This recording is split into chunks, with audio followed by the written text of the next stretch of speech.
オリバー急がんかえ。しずく待ってよ。もうすぐゴロネール王国や。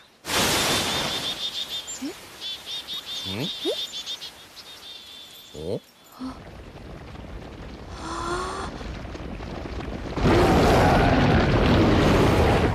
どうしよう。逃げるで。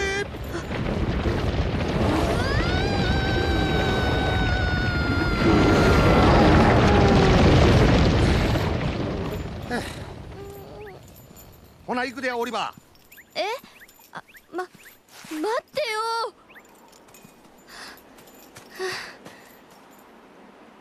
これが二の国。せや、お前らの世界とは違うもう一つの世界や。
ごめんなさい。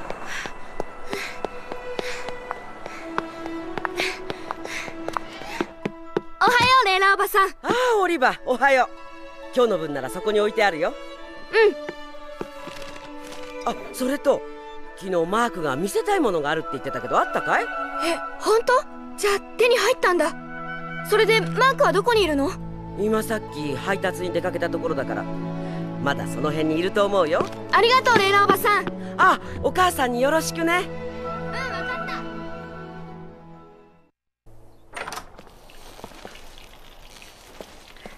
母さん戻ったよ。これ今日の分。ありがとうオリバー。そのテーブルに置いといて。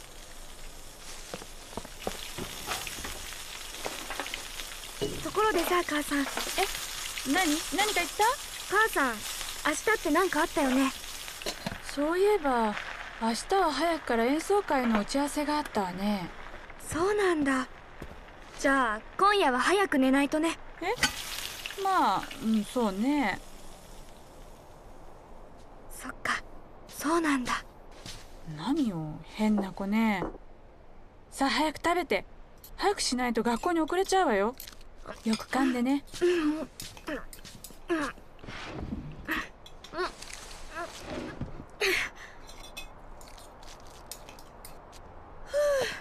ごちそうさま。母さん行ってくるね。いってらっしゃいオリバー。気をつけてね。うん。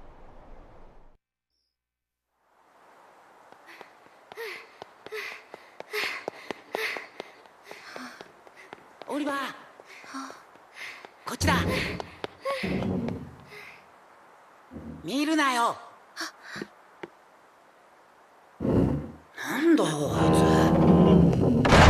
つ。遅かったなオリバー。ごめん、母さんがなかなか寝てくれなくてさ。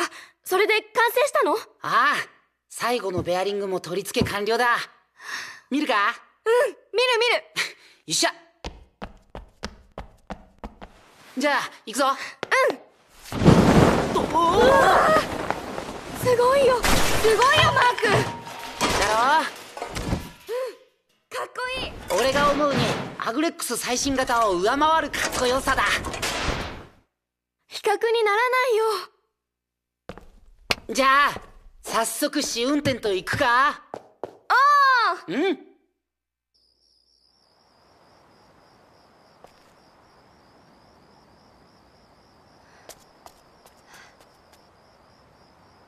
よし、誰もいない。マークに知らせよう。行かないで。え？行っちゃダメ。オリバー、行かないで。誰？君はどうして僕の名前を？オリバー、遅いぞオリバー。ごめんマーク、見つかっちゃった。誰に？ほら、そこにいる。あれ？なんだよ、誰もいないじゃないか。あれ、おかしいな。さっきまでいたんだよ、女の子が。女の子？ひょっとして窓女か？いや、あいつは外に出てこれないからな。まあ気のせいだろ。ほら戻るぞ。うん。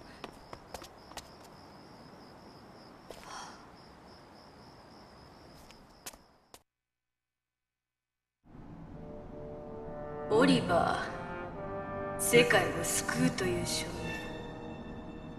年。しかしもろく儚い光だ。ええ、予言の少年とはいえあの程度ではとても。だが彼ら人間の可能性は時に思いもよらぬ力をもたらす。あの男の闇が全てを覆い尽くしたように、すなわち逆もまたしかり。いかがなさいますか？目は小さなうちにつまでばならん。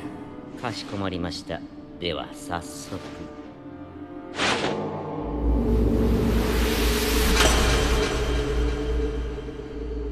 滅びゆく世界を救わんとする者に死を。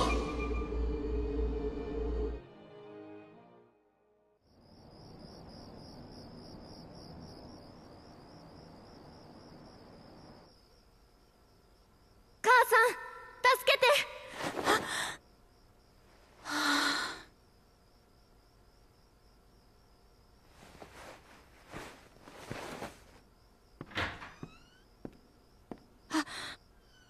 オリバー？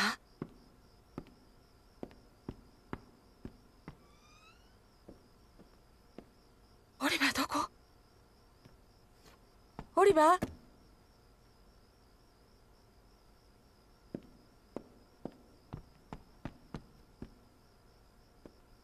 オリバー？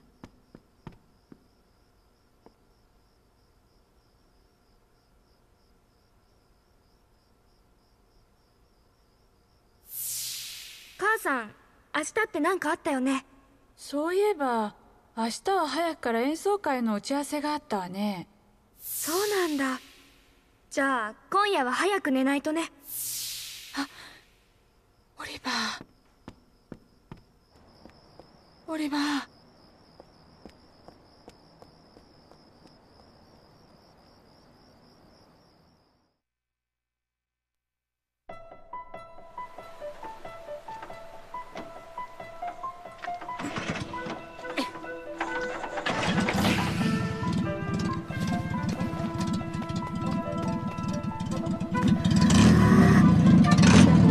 どうだ、いい音で吠えるだろう。いいか、最初は車の調子を見るからゆっくり行くんだ。うん、分かってる。よし。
何があったの？オリバーが！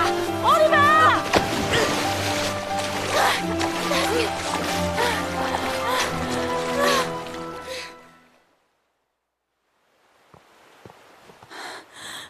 ー！オリバー、しっかりしてオリバー。母さん。オリバー、よかった。ごめん母さん。オリバー、俺こんなことになるなんて。それよりせっかくのマシンが。気にすんな、また作ればいいだろ。さあ2人とも今日はもう帰りましょう。はい。どうしたのマーク？ちょっとな、足くじいちゃって。もうしょうがないね。アリどうしたの？母さん大丈夫？アリ母さん。アリーは心臓に持病があるの。母さん。ドクターを呼んでくるわ。母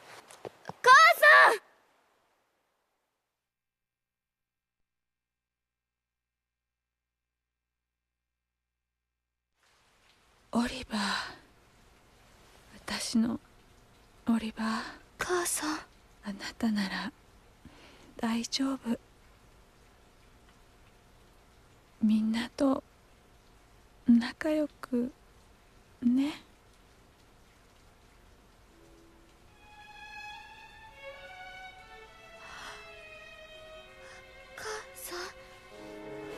母さん。母さん。やだ。嫌だよ。母さん。母さん。母さ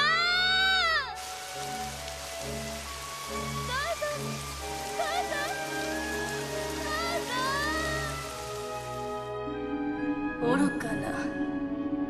我が子を守るために自らを犠牲にするとは。しかしこれであの少年は分かっている。一の国での魔法は一の国でしか効かぬ。ならば少年はやがてこの二の国へと導かれるであろう。それを待てばよい。恐れ入ります陛下。さてどのようになるのか、最後まで見届けようではないか。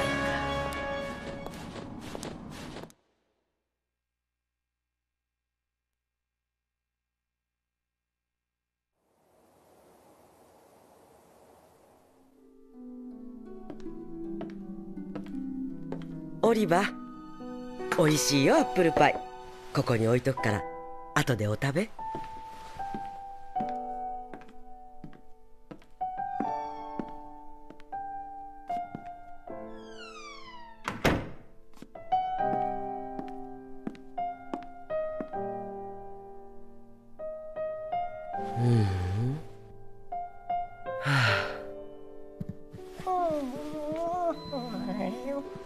おやおや、フランク、ご飯は帰ってからだよ。かわいそうだね。もう3日もああしているんだよ。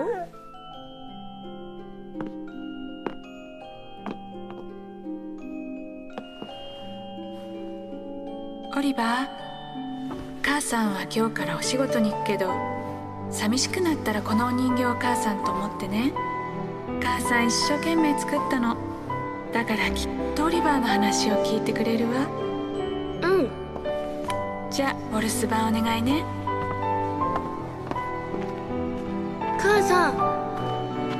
なーにオリバー。早く帰ってきてね。分かってる。母さんとオリバーはずっと一緒よ。ずっと一緒。母さん。帰ってきてよ。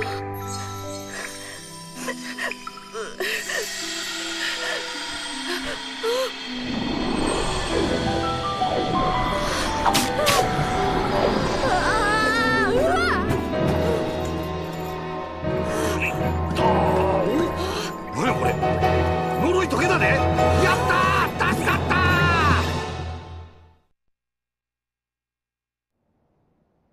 何？どうなったの？どうもこうもないがな、大妖精雫様の完全復活や。誰？おい、何度も言わすな。大妖精の雫様や。雫？黙ってみとったらほんまメソメソメソメソ情けないやっちゃな。こんなお前は今日からメソや。3日は長い、長いで。なんぼなんでも3日泣き続けるっちゅうのはどうやろうな。いや、男としてな、3日はないな、ないな。お、自分半信半疑って感じやな。分かった、しゃあないな、説明したる。せやけどな、恐ろしく長い説明になるけどええんやな。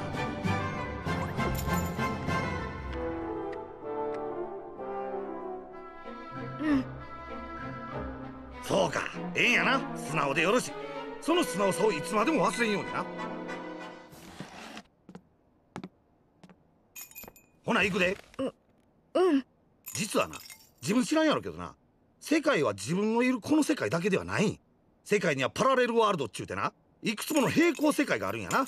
そのうちの一つが俺らの世界、二の国ってわけやな。二の国？そう、その二の国の大妖精の俺様がやな、なんでこういうところにいるかということやけどやな、どんな世界にもやっぱり平和を脅かす典型的な悪い奴がおるわけや。闇の魔導士ジャボーってやつや。奴は人の心を支配して二の国に争いを広めていった恐ろしい奴や。歯向かった俺も人形に変えられてこの世界に飛ばされてしもうたわけや。しかし驚いたで。自分の涙が俺にかかった途端、闇の魔法が解けたんや。なんとお前が限りなく透き通った心を持つという伝説の救世主様やったとはな。人は見かけによらんちゅうけどほんまやね。つまりお前はこれから俺らの世界二の国に来て闇の魔導士を退治してもらわなあかんわけや。そんな。いやいやいやいや、照れんでもええがな。大丈夫、自分できるって。俺がサポートするさかいな。ええが、今から大事なこと聞くぞ。救世主殿、我々の世界救っていただけますか？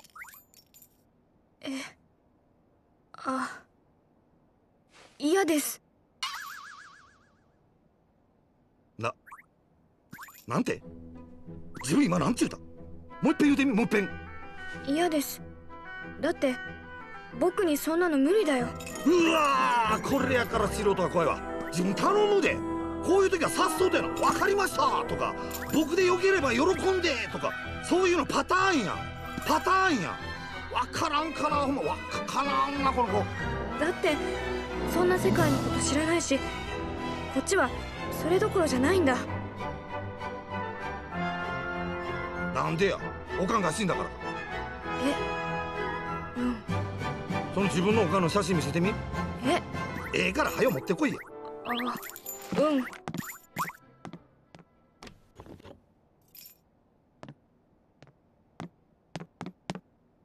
どれどれ。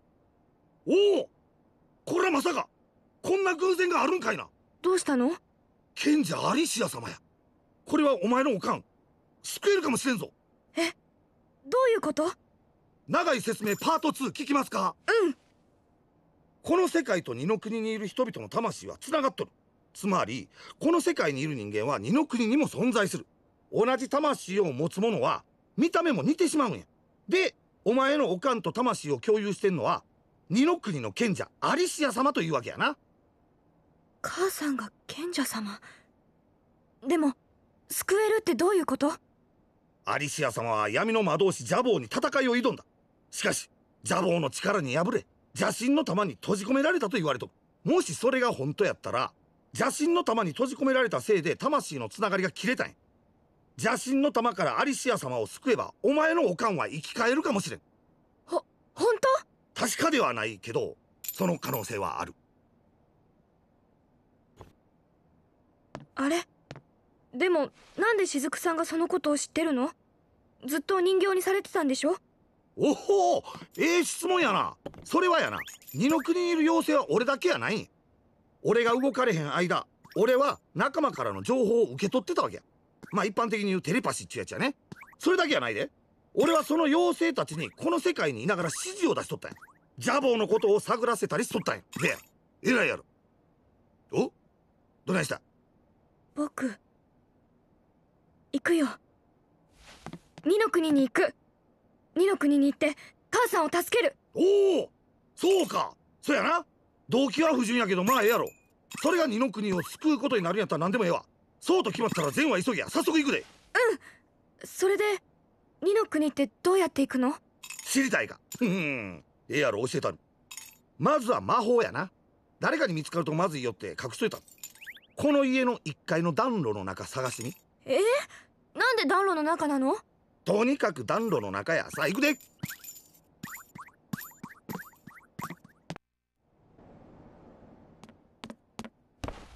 こんなところに何があるの？魔法の本や。本？燃えてるよきっと。いや、心配ない。マジックマスターは暖炉の火なんかでは燃えません。何しろ魔法の本ですからね。そうなの？お、あったで。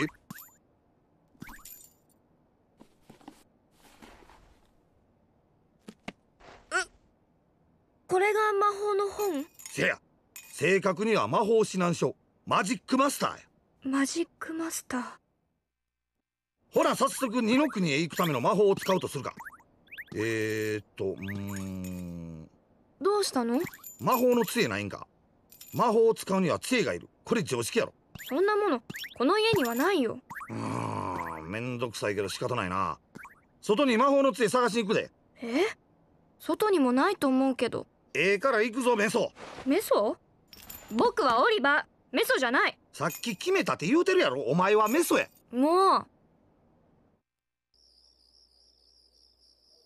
君、この前も会ったよね。あったよ。ねえ、君はどうして僕のことを知ってるの？オリバー、ごめんね。ママのこと守れなくてごめんね。そんな、どうして君が謝るの？守りたかったのに。オリバー。待って、君どこに行っちゃうの？ねえ君、どこに行ったの？おい、オリバー、一人で何してんのや。雫、またいなくなっちゃった。何が？不思議な女の子、僕に2度も話しかけてきたんだ。なんやと？不思議な女の子？はあ、そら確かに不思議やな。姿がどこにも見えへんで。そうなんだよ。今さっきスーって消えちゃって。なあ少年、一つ聞いてもええか？はい、どうぞ。冒険のパートナー、まさか俺では不満か？パートナー？誰のこと？誰のことやて？えらい強烈な切り返しきたで。そら冒険に花はつきもんや。パートナーがこの俺だけやったら不満や。もっともっと彩りを添える仲間が欲しいと、そう言いたなるのもわかる。せやけどな、ないものねだりはあかん。人は身近にあるもんで何とか工夫することによって価値っちゅうもんが出てきてやな。あった。はい？あの子がいた場所にこれが落ちてた。ちょっと待てよ。これはびっくりや。ほんまもんの魔法の杖やで。魔法の杖？ほら見てみ。パッと見はただの木の枝やけどな、杖の表面には二の国の文字が描かれとる。本当だ。これが二の国で使われてる文字なんだ。文字自体が古すぎてほとんど力を失っとるんやけどな。けど今必要な杖の力としてはこれで十分や。やった、よかった。びっくりしたわ。ほんま思わぬ収穫やで。それがこないなとこで見つかるとはな。もしかしたらあの子が僕に届けてくれたのかも。よ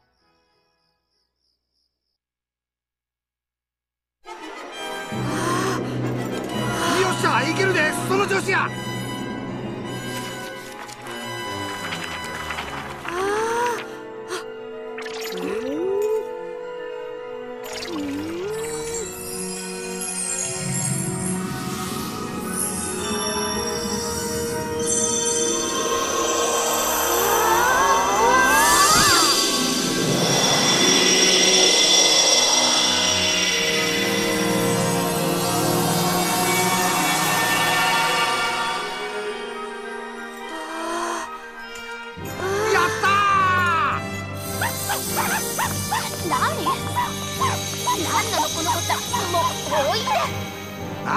他の人間には見えへんのや。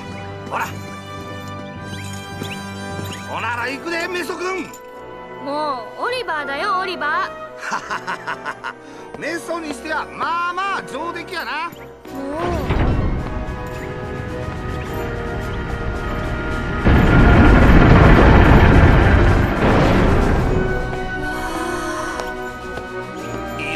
二の国や。ああ、待って待ってよ。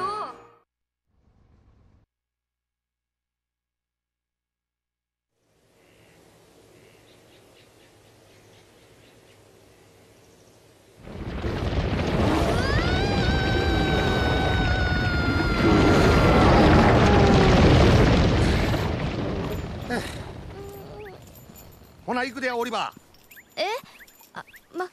待ってよ。これが二の国。ようやく見えてきたな。せやけどまだ距離やんな。でもさ、雫すごかったよね、さっきの。ああ、イノシカの群れやな。あれこそ二の国の大自然や。で感動したよ。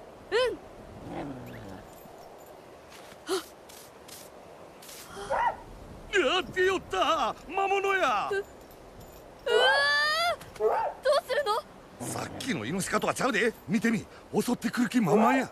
逃げなきゃ。せや、棒持ってるやろ。そいつで叩いて追い払うんや。はよ構えや、来るで。ようやったオリバー、初勝利や。びっくりした。せや、言い忘れとったけどな、魔物は二の国の至る所に潜んどる。ま、さっきみたいに追っ払えばええ。ほな行くでオリバー。あ、うん。でもどこへ？まずは魔法の杖を手に入れるんや。杖ならここに。アホやな自分。これやから素人はあかんわ。それは一時的なもんやろ。その棒で引き出せる魔法力には限界がある。ゲートは使えたけど他の上位魔法はその杖では無理。自分ちょっと考えたらわかるやろ。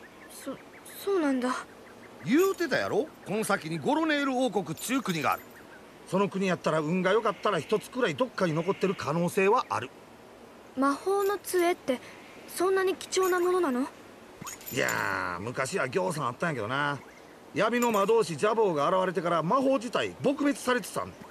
ジャボーは魔法を使うことを禁じて、使ったものには呪いをかけるねん。みんなジャボーを恐れて魔法を捨ててもうた。ジャボーはそんなに怖いの？俺かて人形にされとったやろ。奴の魔法力は絶対的や。それに人形に変えられたり呪いをかけられるくらいやったらまだええ。下手したら心の一部を奪われて抜け殻人にされてしまうんや。抜け殻人。それってどうなるの？心を奪われて抜け殻人になったら悲惨やで。生きとんのか死んどんのかわからん状態で雑草のように生きるんや。あないなったらおしまいやね。だからみんなジャボーを恐れるんだね。そんなの許せないよ。許せないっちゅうてもやな、どうにもならんのよ。俺らだけの力やったらな。だからお前はここに来たんや。お前やったらジャボーを倒せるかもしれん。僕がジャボーを？ああ、お前は透き通った心の持ち主や。透き通った心は闇の魔法を打ち消すっちゅう言い伝えがある。せやからお前にはジャボーを倒せる本格的な魔法を学んでもらう。ええな。うん、やるよ。魔法を学ぶ。そのためにはまずは魔法の杖が必要ってわけや。それじゃあ目指すはゴロネール王国だね。そういうことや。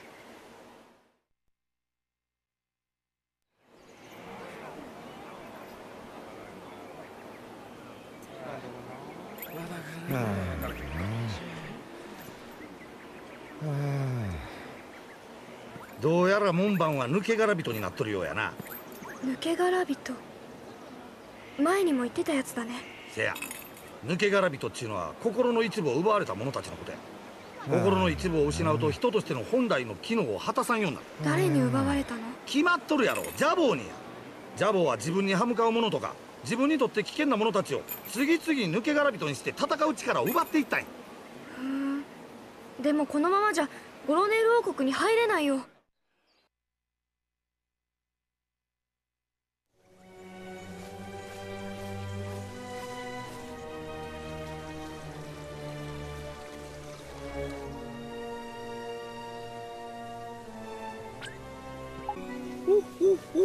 って雫。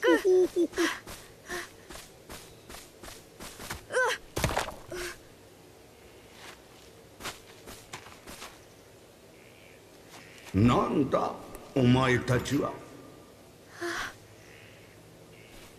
何これ。これが古の木や。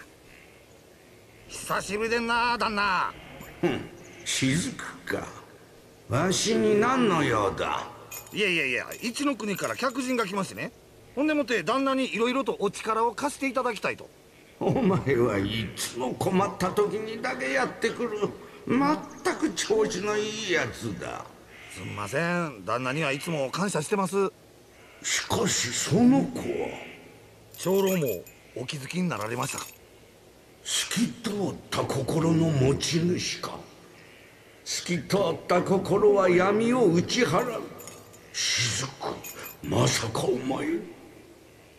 はい、俺たちジャボーと戦いますわ。なんと。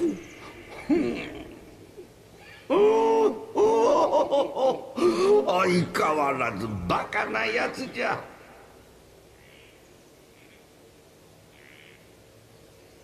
よかろう、力を貸してやろう。しかしその前にその子のイマージェンをどうにかせねばならんな。お、せや、確かに忘れるとこでした。旦那もこう言われてることやし、ちょっと早いけどお前にイマージェンの出し方を教えといたるわ。イマージェン？せや、イマージェンや。この二の国では自分の心を実体化させて戦士にすることができるんや。それがイマージェンというわけや。ここからの道のりではもっと強いモンスターが出てくる。せやからお前のイマージェンにも手伝ってもらおうっちゅうことやな。僕にできるかな。できるもできんもない。やるんや。おかん助けんのやろ。あ、うん。ほなええか、マジックマスターを開いてここでイマージェンの魔法を使ってみ。これはなかなか筋がええぞ。これがお前の心の戦士イマージェン。心の戦士？そうや、お前の心の強さが実体化して戦士の姿になったんや。これで本当に戦えるの？おう。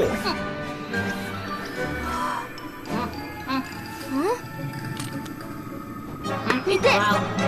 なんだよこいつ。はあ、お前の心が強なったらこいつも強なってくるんや。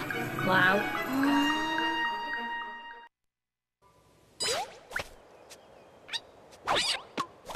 なんや？え？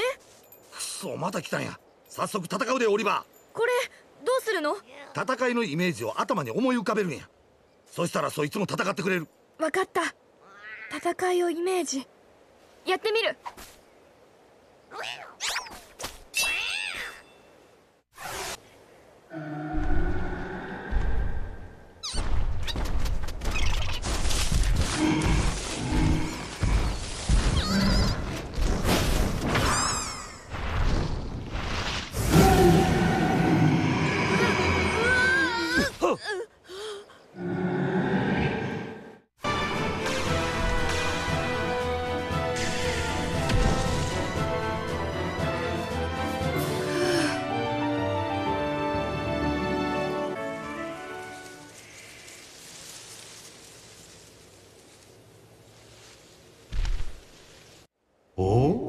よくぞ森の主を元に戻してくれた。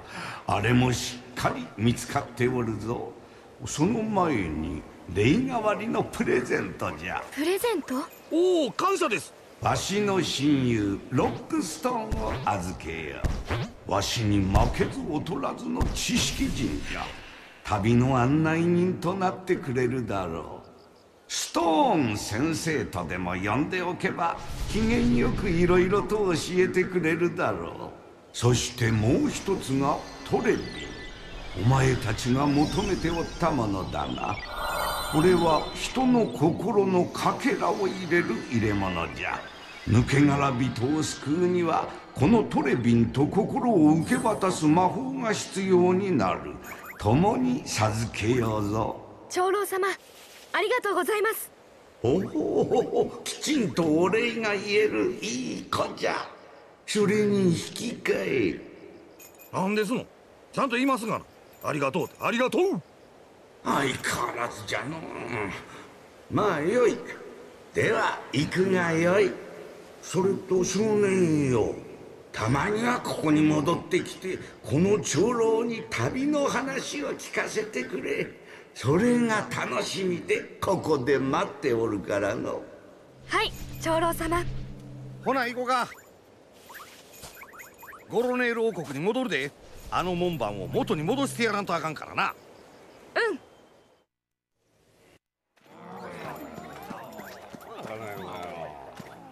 ああ、やっぱり元には戻ってへんようやな。ねえ雫、なんとかしてあげないと。ああ、オリバー、一から説明したる。まずはやな、古の木の旦那にもろたトレビンを使って抜け殻人が奪われた心のかけらを集めてくるんや。心のかけらって？しゃあから人の心の一部のことや。人の心の一部？よくわからないよ。説明難しいな。やってみたらすぐわかんねんけどな。ひとまずやで、あの門番が失ってるのはやる気の心や。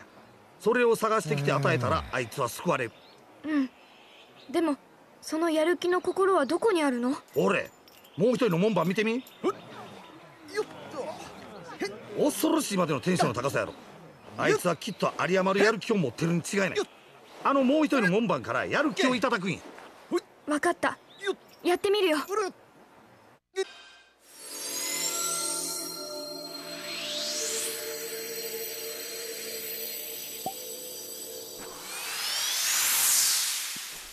お、やる気をうまくゲットできたようやな。ほな次にそれを抜け殻人になっとる門番に渡すんや。分かった。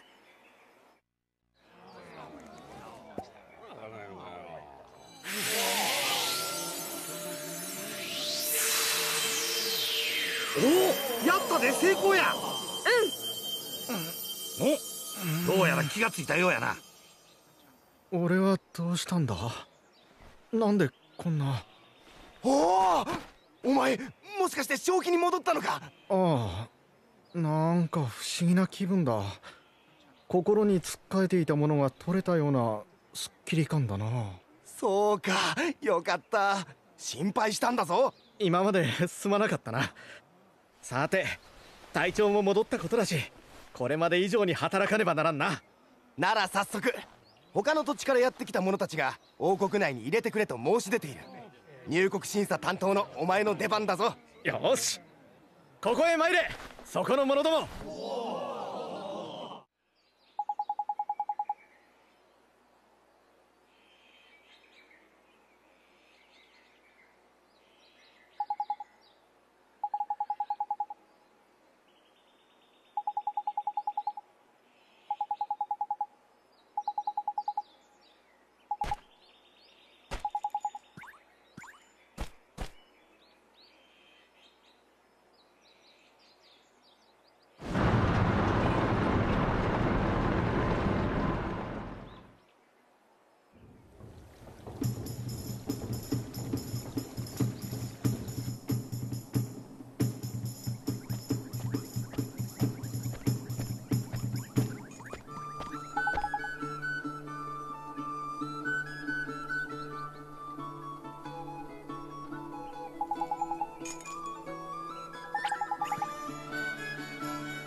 すごい、なんかいろいろ違う。おい、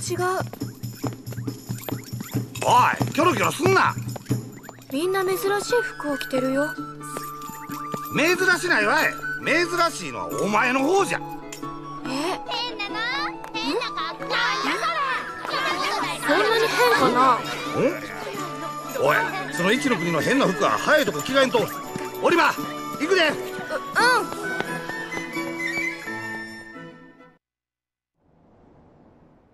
オリバー、オリバー。母さん、母さん。よくここまで来たわね、オリバー。母さん、これは夢なの？よく聞いて、オリバー。あなたは行かなければならない、あの人のところへ。そして本当のことを知らなければならない。それがどんなに悲しいことであったとしても。あの人。母さん、あの人って誰なの？私にとってもあなたにとっても大切な人。それは誰？僕はどこへ行けばいいの？大丈夫。もうあなたはその人を目指して進んでいる。どんなに辛くても諦めないで、オリバー。母さん、母さん、母さん。どうかな？お、意外と様になっとるやないかい。お似合いやで。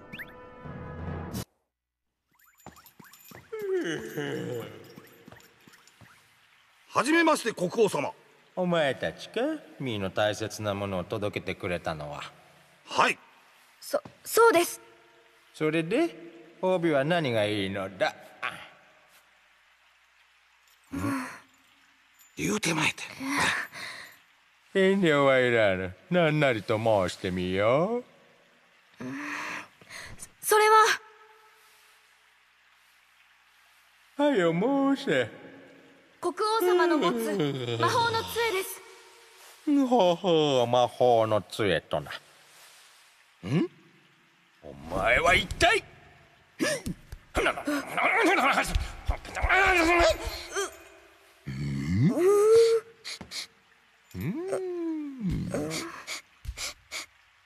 この匂い、もしや。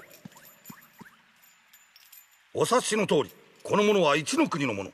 私にかけられていた魔法を解き放つ力を持っておりました。なんと、あのお方の魔法を解いたというのか？この少年が？はい。妖精よ、分かっておるのか？余計なこと。あのお方に背けばただでは済まぬぞ。分かっております。しかしなんだ？この者ならあるいは。ミ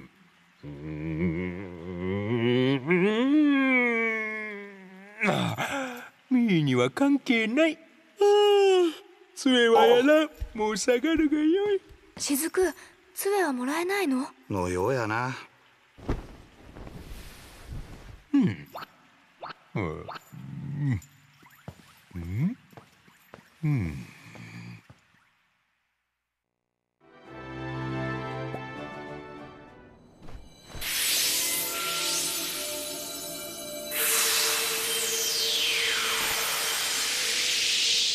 これで大丈夫なの？おそらく。お？ミーは何をしていたのだ？国王様、もしや元の国王様にお戻りに。いや、何のことだ？ミーは元よりやる気満々だぞ。しかし何か変わったような気が。あなたたちのおかげなのか。何かお礼をしなくてはなりませぬな。国王様、どうやらこの者たちが国王様にかかった呪いを解いてくれたようです。にゃんと、本当かそれは？はい、国王様は何をやるにもすぐにやる気を失ってしまうという呪いにかかっておられました。そうか、そうだったのか。いや、確かに自分のようで自分でない気がしていた。助かったぞお前たち。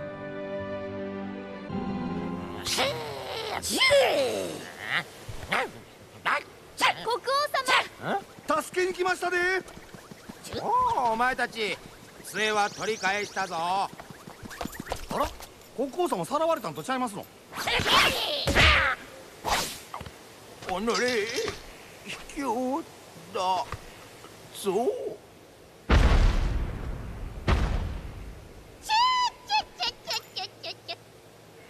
油断しよってバカめ。うわ、でっかいな自分。お前たちニャンダールの家来だな。僕たちは問答無用。お揃いですかな、エルダードゥークの皆様。よくぞ集まってくれた。ではこれより評議会を始める。本日の議題は言うまでもありませんな。そう、この予言の少年、奴の処分についてだ。入るがいい。漆黒の魔導士よ。お呼びでございますか、灰の女王。一の国から来た救世主。奴の処分を命じる。世界を導く者、執行者としての務めを果たせ。ジャボー。条件がございます。なんと女王陛下に対し条件ですと申してみよう。はあ、恐れながらこの一件すべてこの私一人にお任せいただきたい。特に評議会の皆様、手出しは無用でございます。我々と対等のつもりですか。自分の立場を何だと思っておる。ずいぶん大きく出たものね。幹事社に意見する。ああ、騒がしい連中だ。静まれ。ジャボーよ、許可しよう。では全てお前に任せたぞ。救世主などという言い伝えを信じている者たちに知らしめてやるのだ。そんなものが存在しないということを。はっ、必ずや。救世主オリバー、その心必ずや染めてみせましょうぞ。絶望に。これが魔法の杖じゃ。ミーも若い頃それはもうこれで暴れまくったものだ。さあ持っていくがよい。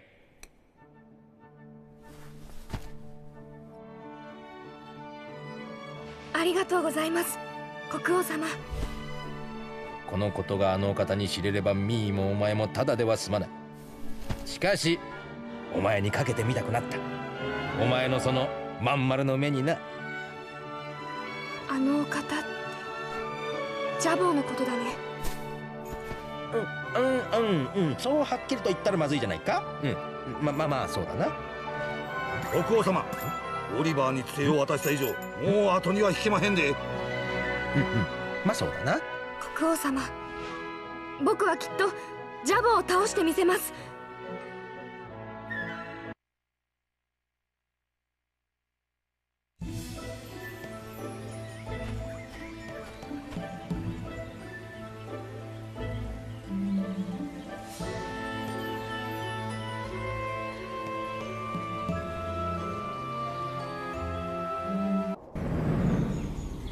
ほらな。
やっと着いたな、ババナシア王国や。ゴロネールとだいぶ違うね。そりゃそうやがな。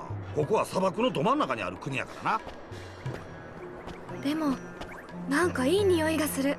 ババナやな。この国にはババナっていう名産のフルーツがある。そら食べると絶品やで。せや、喉も渇いたしババナでも食べに行くか。ほんと？それそんなに美味しいの？そりゃうまいで。この国はババナの交易で大きくなったくらいやからな。じゃあ行く。ソロンさんですか？ああ、そうだが。ソロンさん、僕に魔法を教えてほしいんです。大きな魔法の力を手に入れてジャボーを倒したい。ジャボー？君たちが？はい。悪いな。私にはもう魔法は使えない。どうしてですか？ソロンさんは全ての魔法を極めた四賢者の一人なんでしょ。何と言われても使えないものは使えない。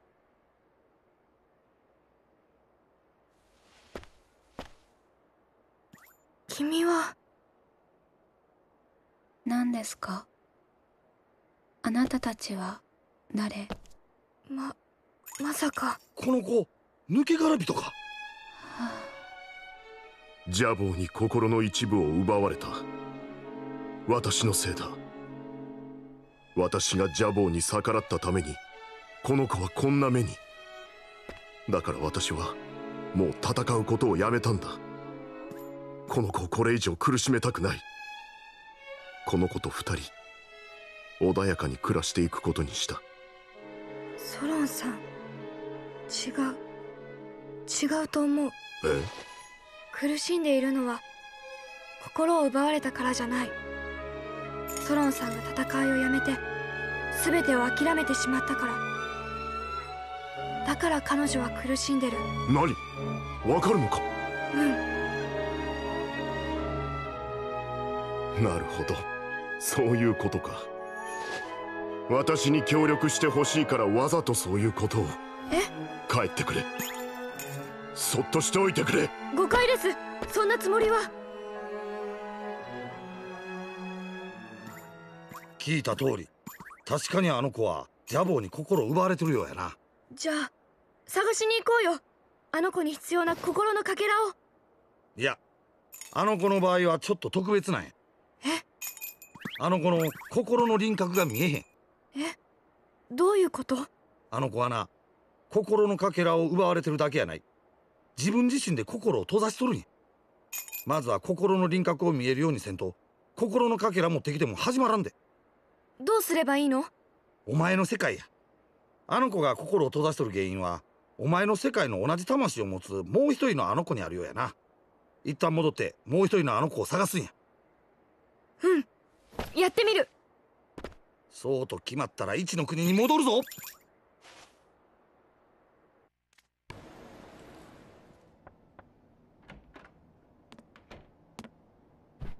君は？僕はオリバー。怪しいものじゃない。君と同じこの町に住んでる。知ってる。ずっと見てたから。私、病気なんだ。この部屋から出られないの。外に出ると苦しくなっちゃうから。だから私にできるのは、この窓から見えるものをずっと見ているだけ。せやから窓女ってか。大丈夫や。この世界では俺の声はお前以外には聞こえへん。そう。私は窓女。何？聞こえとんかい？この町でそう言われてるの。君も知ってるんでしょ？うん。君だって私のこと不気味って思ってるはずだよ。違うよ。思ってない。いいの。気にしてないから。パパたちに見つかる前にそろそろ帰って。おい、ちょっと。しかし変やで。俺が見たところ、この子の体にはどこにも異常があらへん。健康そのものや。そういうのわかるの？これでも大陽性やからな。それくらいはわかるわい。それってどういうことなの？多分病気はとうに治っとんねんけど、あの子の心と体を縛り付けとる何かがあるんやな。どうしたの？いや、僕さ、また会いに来るよ。君がこの部屋から出られないなら、僕がまたここに会いに来る。そしたら友達になれるからさ。オリバー、無理だよ。パパが許してくれない。帰ってオリバー。シェリー。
リバー、どうしたの？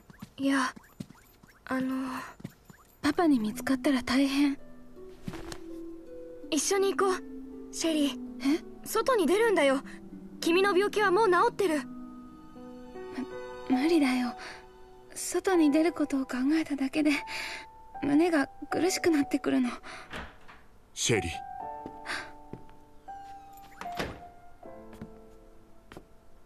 行きなさい、シェリー。パパ？シェリー、今まですまなかった。私はどうかしていた。病気のお前をほったらかしにしてレイシルともいつも喧嘩をしていた。おそらくお前を縛り付けているものはこの私だ。パパ。お前は心のどこかで自分がこの家から出ていけば私とレイシルがお前という唯一のつながりを失って一緒にいられなくなる、そう思っていたんだろう。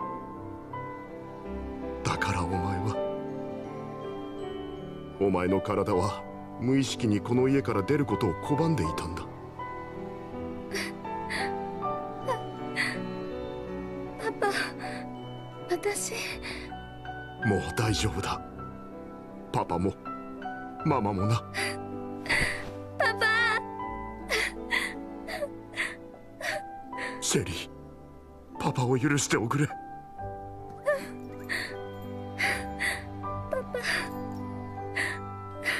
羨ましいんか？ううん。素直とちゃうの。オリバー。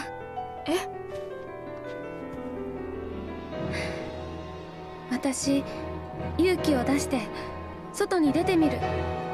私を外に連れてって。シェリー。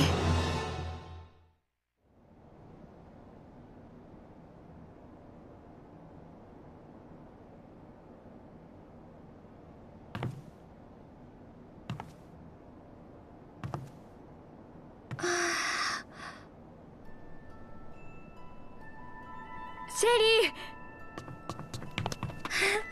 やったよ、やったよ、オリバー。私、外にいるよ。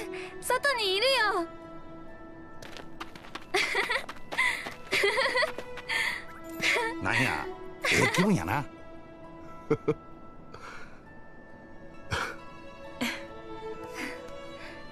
オリバー、ありがとう。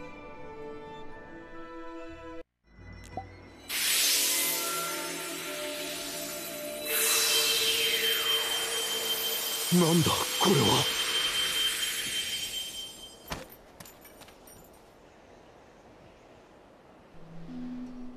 私、どうしたのかな？君はジャボーに心を奪われていたんだ。私が心を？戻ったのか。マル、本当にお前なんだな。マル。パパ。すまなかった、マル。確かにマルは勇気を奪われていた。でも本当に勇気を失っていたのは私自身だったんだな。オリバー、君はそれを教えてくれた。ありがとう。はい、ソロンさん。私もジャボーと戦うよ。再び一つながりの笛がこの世界に響き渡る日が来ることを信じてな。一つながりの笛？かつて世界が平和やった頃の。そら古い話やで。二の国の全ての王によって少しずつ削り出された平和を象徴する笛だ。その笛の音こそ世界が一つであることを意味している。その笛が吹かれなくなってもうどれくらいになるのだろう。3人の王の仲がごっつ悪なってからは聞かんな。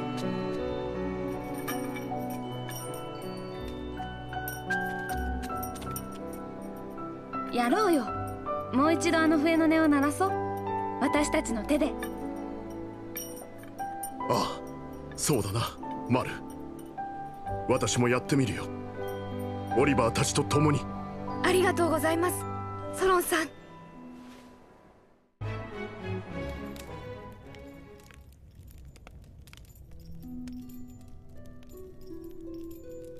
オリバー。何？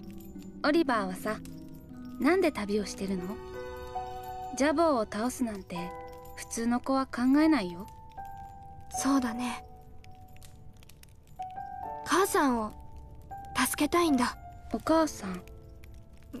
うん。僕を助けようとして死んじゃったんだ。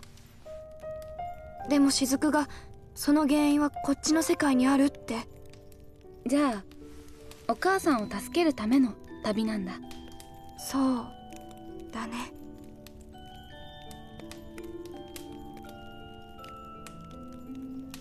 素敵だね。え？誰かのために一生懸命頑張るって素敵なことじゃない？私だってオリバーみたいに素敵な旅ができるといいな。あ、ごめん。なんかそっちは大変なのにね。いいんだ。でもジャボーは手強いよ。あいつは人の心を奪って自分に歯向かうものを抜け殻人にしている。誰もあいつに逆らえない。誰もあいつには勝てない。知ってる。でも僕は絶対に倒すでしょ？あ、でも不思議。全然強そうじゃないのに私オリバーならできそうな気がする。なんでかな？マル。さあそろそろ休もっか。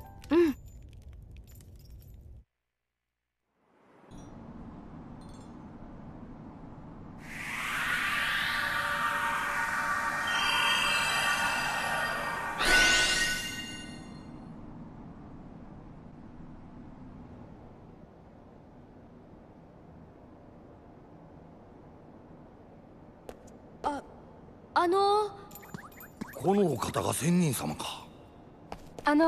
仙人様、私たち試練を受けに来ました。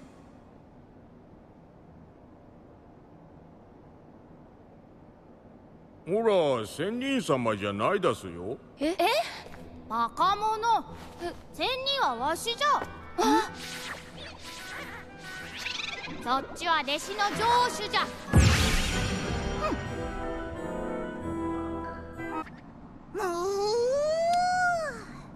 いでよ、隠し扉。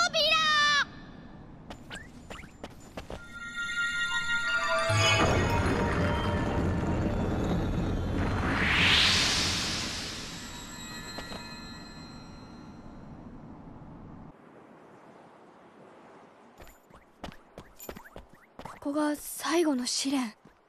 なんや真っ暗やな。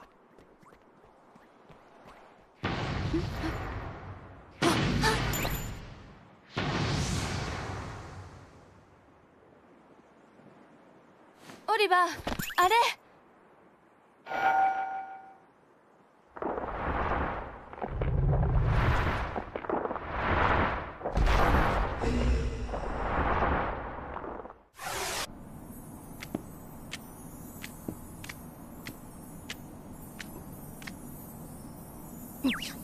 はい出す。受け取るがいい。これが精霊のハープじゃ。うわー、綺麗。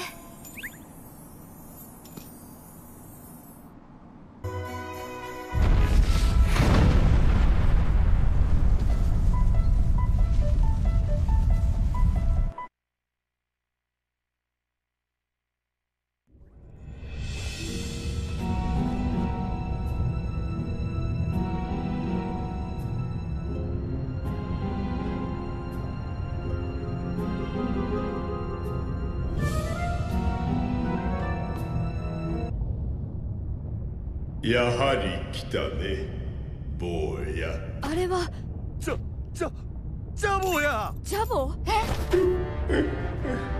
私もお前に試練を与えるとしよう。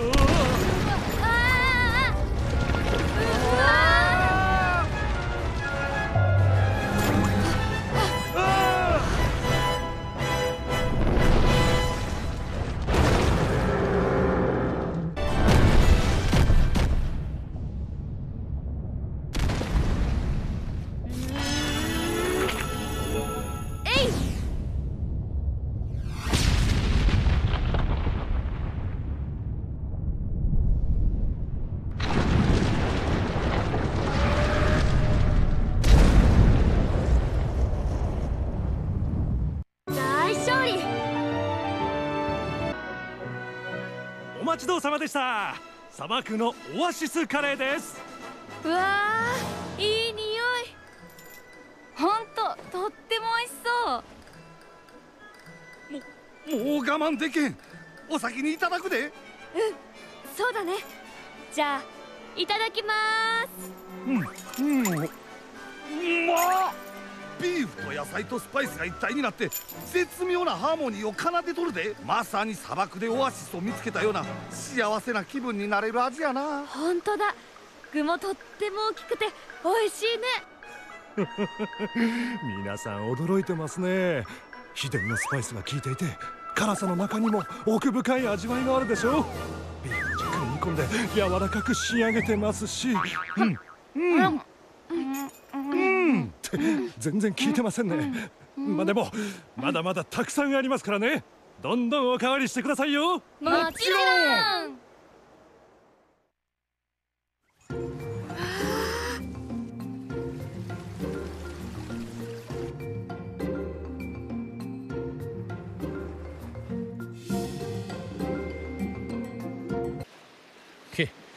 これならいらねえや。欲しければお前らにやるよ。あとはお前らの好きにしな。じゃあな。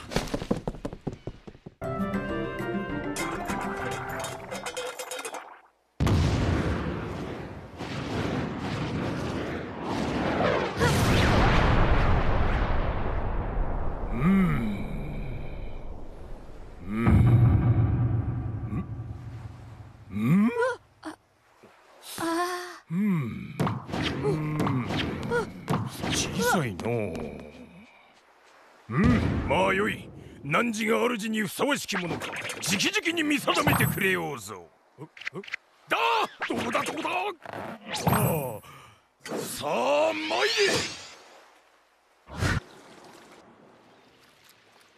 おれオリバーでや見てみ。ぴったしやろ。おお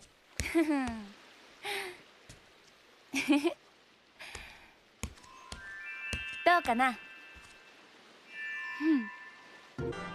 ようこそまたたびスパへ。全国にチェーンを持つ安心の。ちょっとごめんなさい。お客さん後でね。あらまあ、完成したの？はい、ここに持ってまいりました。待ってたのよ。さあここにかけてちょうだい。あの人は画家の。本当だ。あの絵完成したのかな。ついにお披露目ね。私の憧れの女王様。私に似てるって女王様のことだったんだ。こらまたえらい方に似てるって言われたもんやの。ではご覧ください。女王様の肖像画です。これは。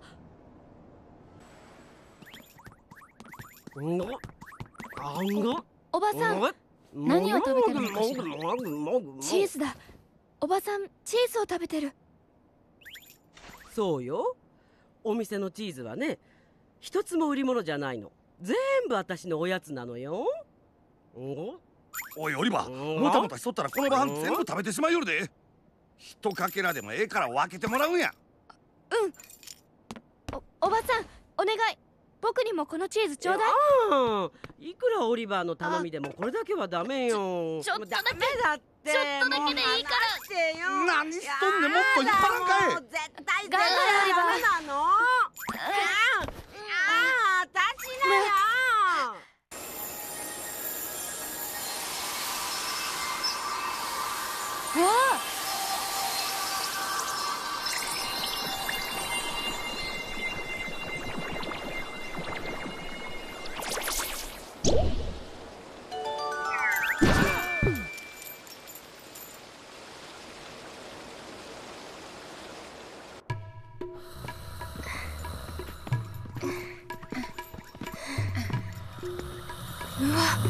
あれが女王様。多分女王様がこんな姿になってるのもジャボーの仕業やろな。おっ、何かいい匂いがしないかいクラン。クラン、どこだい。はい、ここにおります。女王様、この者たちが新しい食べ物を運んでくれました。あら、かわいい坊やだこと。さあ、それをこっちに持ってきておくれ。さあ。僕が持っていくの？早く持ってきておくれ。よいしょ。早く。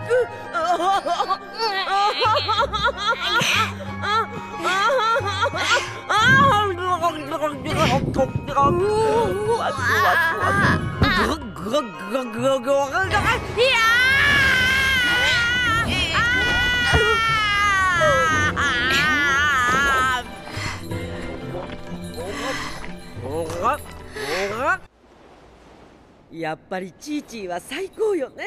それでもうないの？もっ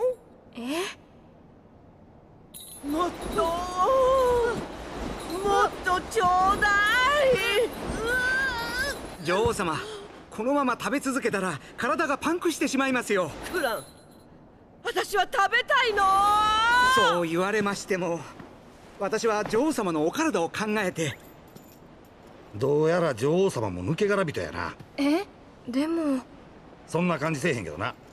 失った心のかけらの種類によってはこういう分かりにくい場合もあんねん。女王様の失ってるものは我慢の心や。我慢？せや、そいつを失ったせいで食べることへの抑制が効かんようになっとる。女王様に頼み事をするには抜け殻人の状態から救ってやらなあかんみたいな。分かった。じゃあ我慢のかけらを探すんだね。お、オリバー君、だいぶ分かってきたようやね。じゃあ行こう、オリバー。女王様をよろしくお願いします。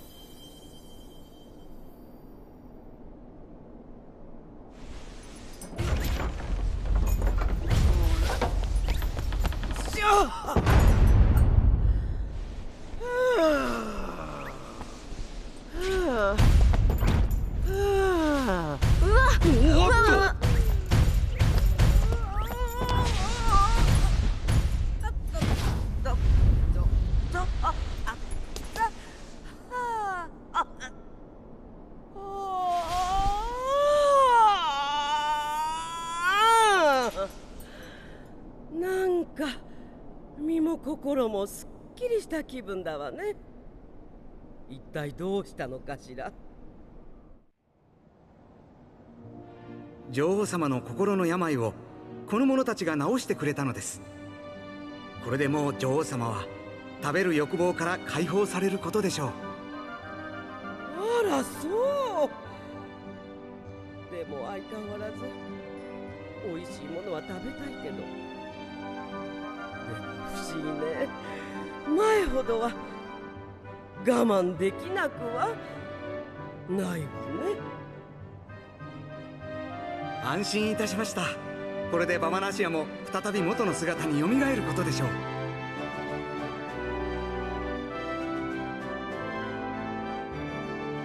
そうね。これで私もバリバリ働けそうね。女王様、この者たちにお礼をせねばなりません。いかがなさいますか？あら、確かにそうね。坊や、何か欲しいものはあるの？はい、女王様。一つだけお願いがあります。あら、なーに？船を貸してほしいんです。船？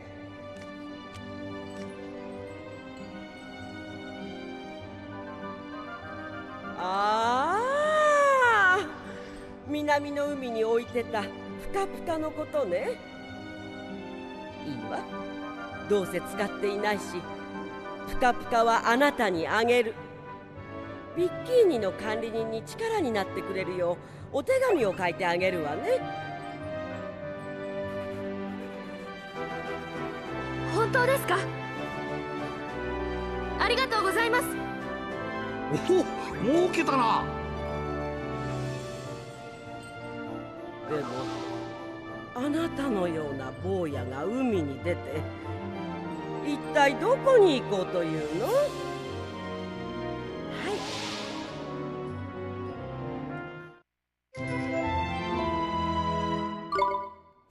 うございます。それで質問のお答えは？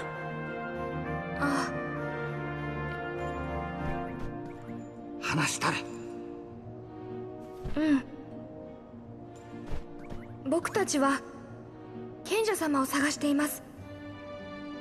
賢者様？あら、前に聞いたことがあるわね。はい。ですが魔法が使われなくなってからはどこかに姿を消したと言われています。それであなたたちはその賢者様に何のご用なのですか？賢者様に力を借りたいんです。黒い魔導士ジャボを倒すために。何？何か。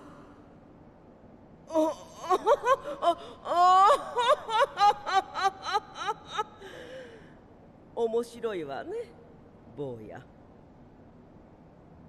その澄んだ瞳は本気だわね。本当ですか？聞きたいです。この世界に賢者様は4人いたわね。4人のうちの1人はジャボーにやられてしまったと聞いているわ。母さん。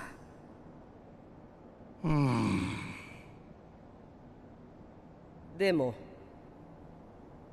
私の知っている賢者様はあともう1人いるわね。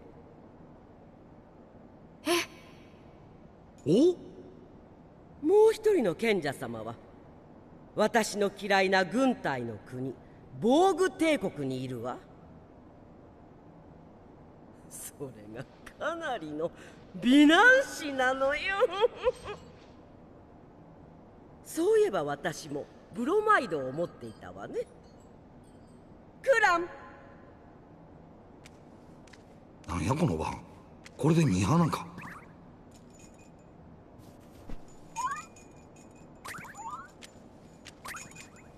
これが賢者様。俺は完璧な手がかりができたよやな。てかさ、お役に立てたかしら。じゃあ気をつけてね、坊や。はい、ありがとうございます、女王様。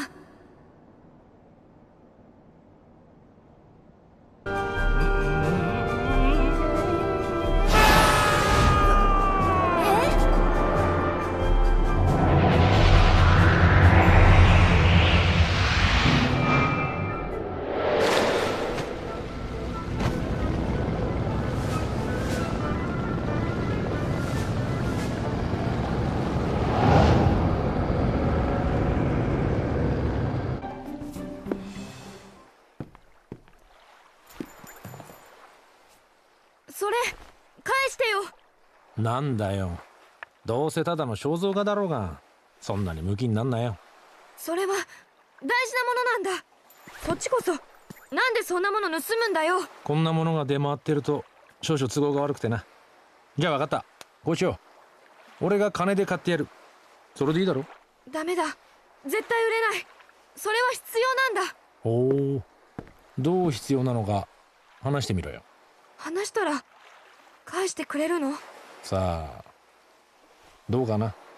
これは賢者様なんだ。この人に会いに行くんだ。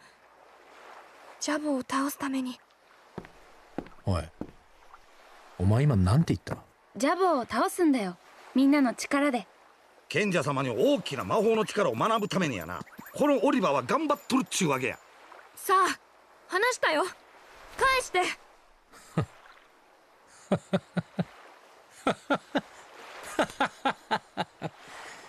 お前たちがジャボを倒す？で、このハンサム賢者様を本気で協力させようってのか？うん、絶対に協力してもらう。バカかお前は。どこから来んだよ、その根拠のない自信はよ。今この世界にジャボーに歯向かおうってやつはいない。きっとあいつだって。あ、いや、とにかくそんなのは無理だよ。可能性あると思う。何？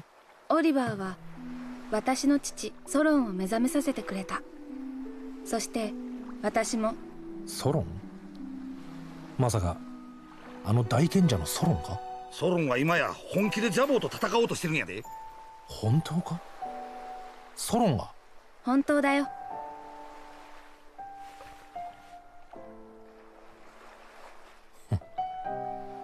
まあいい。騙してばっかだったからな。たまには騙されてみるとするか。案内してやるよ、そいつのところにな。知ってるの？ああ、ちょっとな。すごい、ありがとう。ジャイロだ。少年、よろしくな。少年じゃない、オリバーだ。おっと、そうだったな。じゃあよろしく頼むよ、オリバー。私はマル。大妖精の雫や。じゃあいよいよ出航だね。オリバー、なんかワクワクするね。遅かったな。うん、いろいろあってね。こっちの準備は整ってる。出すぞ。はい、船長。怒りを上げろ。久しぶりの航海だ。腕が鳴るぜ。出航。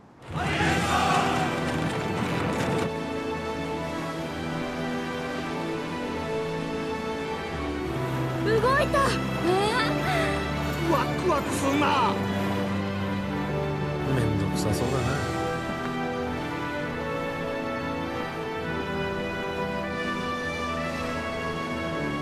さあ、広い海が俺たちを待ってるぜ。帆を開け。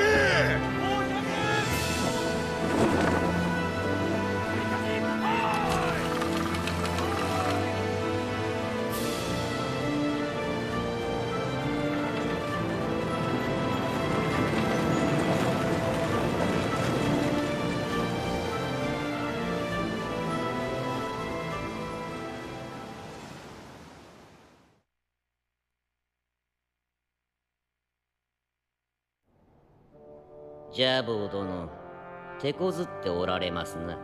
困りましたな。あれだけ大見栄を切っておいて。火山の主にナイトメア、あの程度の力で倒せると思ったの？執行者としては少々手ぬるいのではないか。その使命忘れてはおらんだろう。してジャボー殿、次なる策はあるのですかな？は、次こそは私自ら手を下すことにいたしましょう。おお、そう来なくてはいけませんな。今さら遅いのではなくて、皆様静粛に。ではジャボー、お前に新たな力を授けよう。嵐を呼ぶ魔導の力を。は、光栄に存じます。次こそは必ず奴が。期待しているぞ、執行者よ。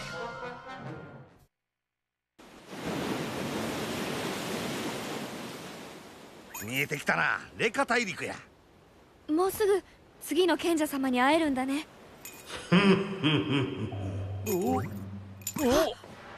よくぞここまで来た。では見せてもらおうか。おい、なんだよあいつ。ねえ、あれって闇の魔導士ジャボー。それが今のお前の力か。ジャボー、アリシア様はどこだ？アリシア、懐かしい名前だ。滅びの運命を変えられるのならば見せてもらおう。お前の抗う力というものをな。ジャボー。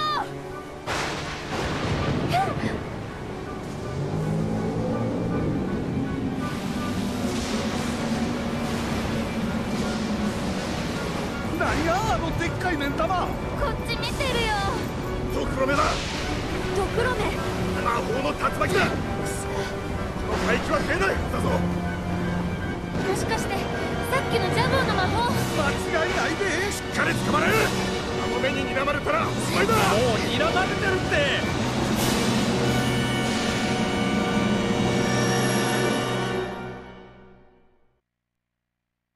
あれ、ここは。オリバー、オリバー。君は。こっちだよ。オリバー、こっち。ちょっと。オリバー、もう危ないよ。ごめん。だって僕さっきまで。大丈夫だよ。大丈夫？おっきなメメもういないよ。お目目？あ、ドクロメ。そうだ、僕なんでホットロイトに？ジャボーは？みんなは？みんな？オリバーがね、最後なんだよ。何言ってるの？こっちだよ。オリバー、ココロが連れてってあげる。ちょっと待って。オリバー、急いで。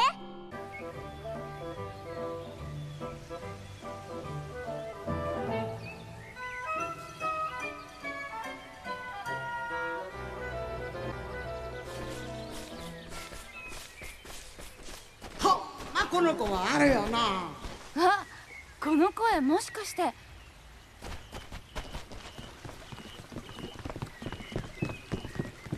う分かってんねんって。おかんしつこいわ。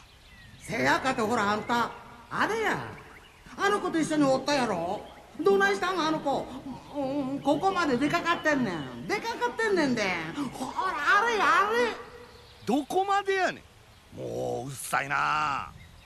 思い出したで。なんや。あれしやや。おし。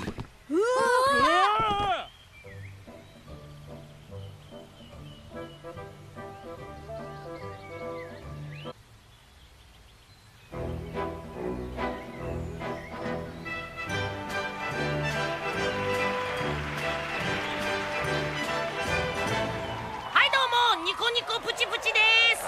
いや、前のお客さんで見てみこれ。いやほんまね、夢みたいですわなこれ。あ、夢といえばね、俺ね、実はねずーっと夢あってな。なんやおい、唐突やな。将来武器屋の親父になんのが夢やねんこれ。今さら将来言うてもあれやけど、まあええんちゃうか。ほんま？ほなね、ちょっと練習させてえな。練習？ほな、俺武器屋の親父やるから、お前リストラにあって人生諦めたアメンボやって。できるかお前。なんか複雑やわお前。人生言うてんのにアメンボってなんやねん。わけわからへんから。何やったらええねん。アメンボやって。でけへん言うてんねん。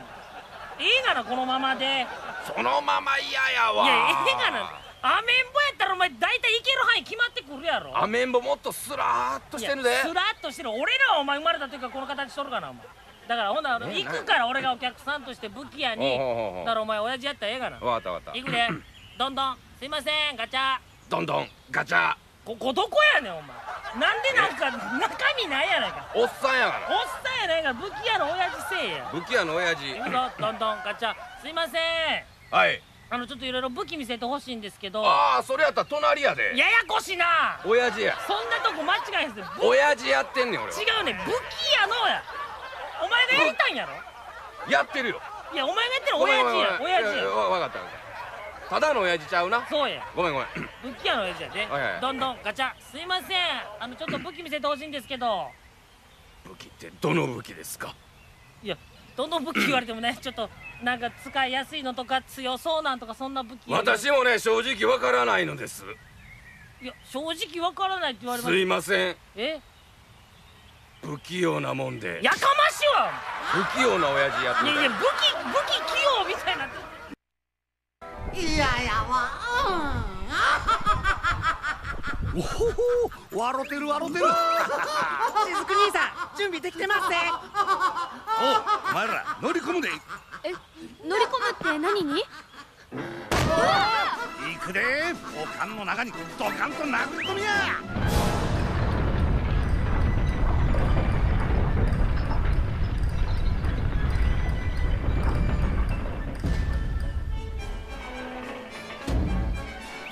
あ、そこの妖精さん、早くお願いします。早くのオーダー入りました。はい、喜んで。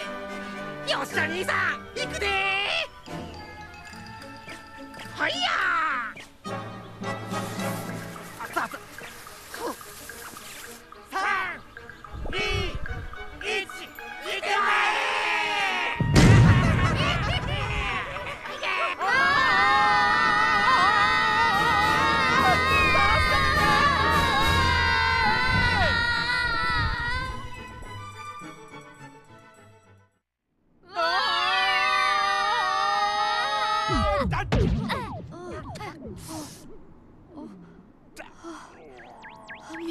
みんな大丈夫？なんとかね。無事そうやな。無事じゃねえよ。まあまあ落ち着けておっさん、他に方法なんかないねん。にしても懐かしいな。見てみ、ここがおかんの中や。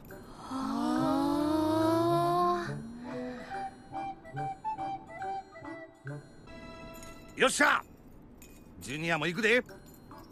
人生で最初で最後のオーストラリア。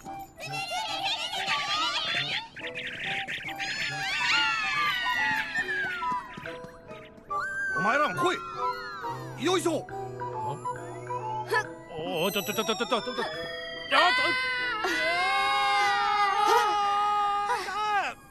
ねえ、何あの大きいの。下田、大きに島は海産物が豊富やからな。どういう意味だよ。ジュニア。そんな、せっかくみんな助けたのに。まだや、今ならまだ助けられる。あのデカブツをなんとかするんや。くそ、どの道通さなきゃ出られねえしな。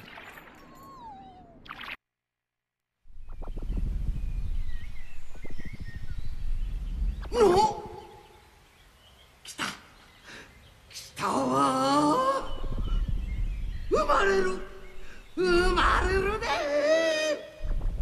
ー。うわ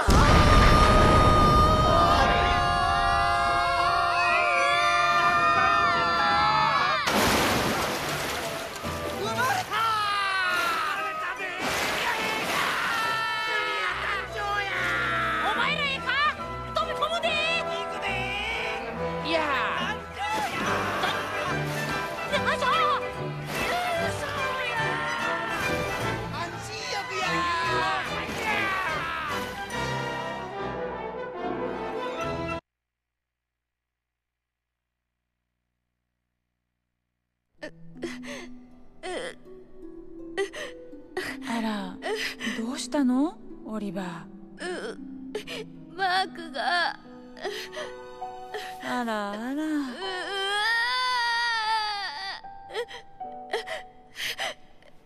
オリバー、泣いたらあかんやで。うちはな、涙の妖精っていうのやで。君、妖精だったの？そうやで、妖精やで。変な言葉。妖精たちの言葉なのよ。そんなの変だよ。あら、どうかしら。この子、母さんが作ったのよ。違うもん。僕の友達だもん。そうね、この子はあなたのお友達。どんなことがあってもね。でもそんなにメソメソしてると笑われちゃうわよ。メソメソしてないよ。じゃあ涙を拭かなきゃね。あ、雫。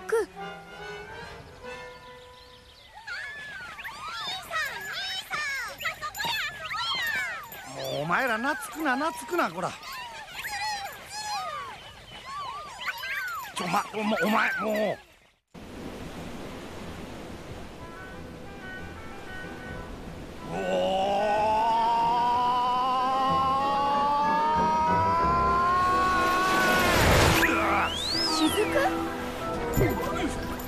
マタンガイ。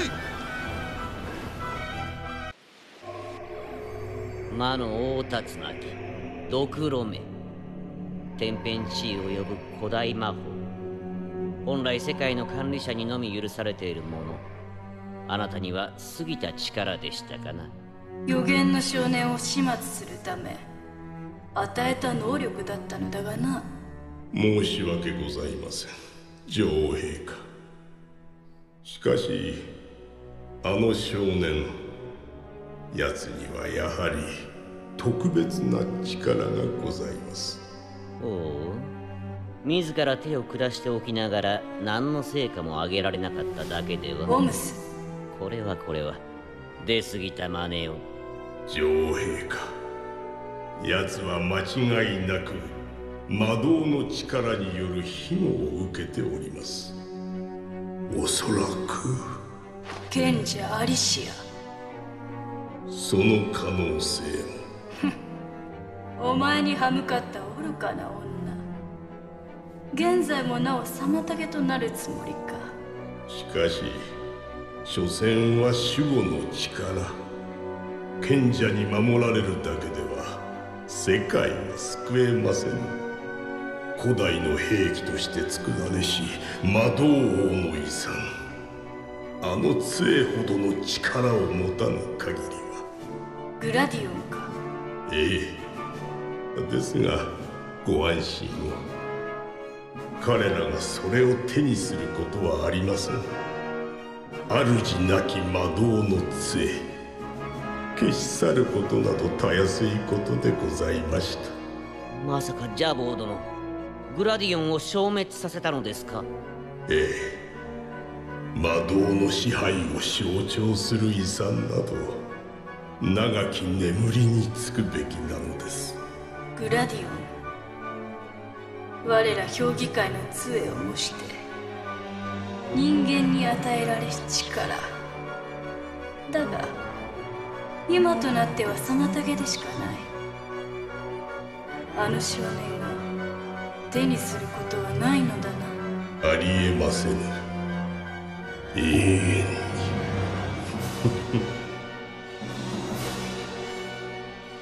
グラディオン。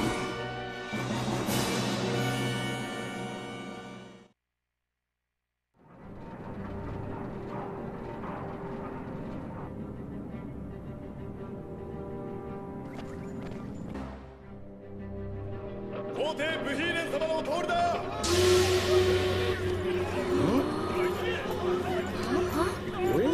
こんな路地裏に皇帝が。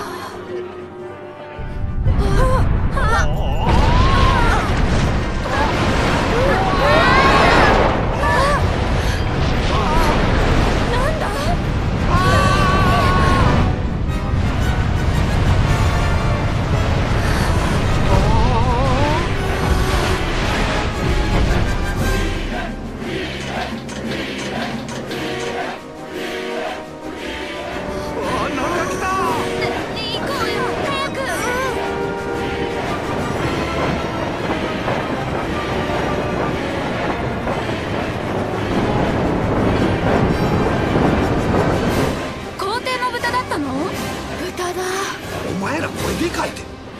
豚だよ。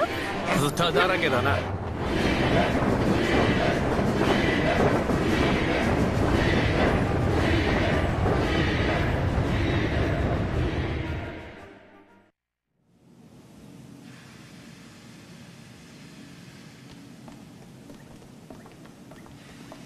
ねえオリバー、綺麗な場所だね。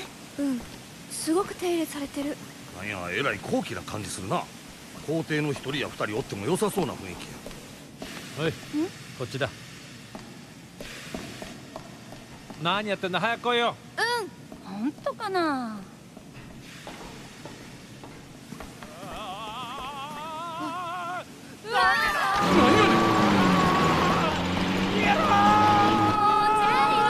なんぼなんでもビーチになんも早すぎるで。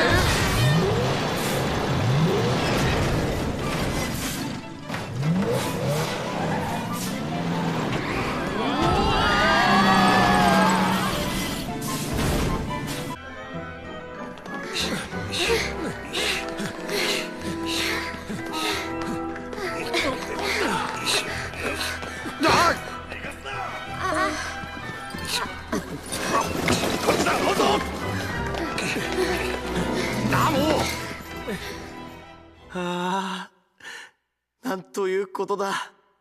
私はなぜこんなにも。醜いのだ。ああ、誰か来る。急がなきゃ。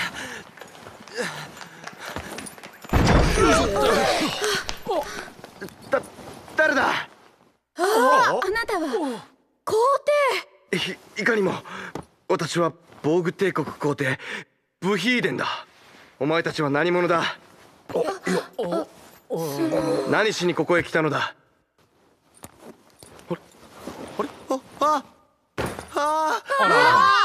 どうしよう。やばい。見るな。見るな見るな見るな。見るんじゃない。出て行け。出て行くんだ。早く行け。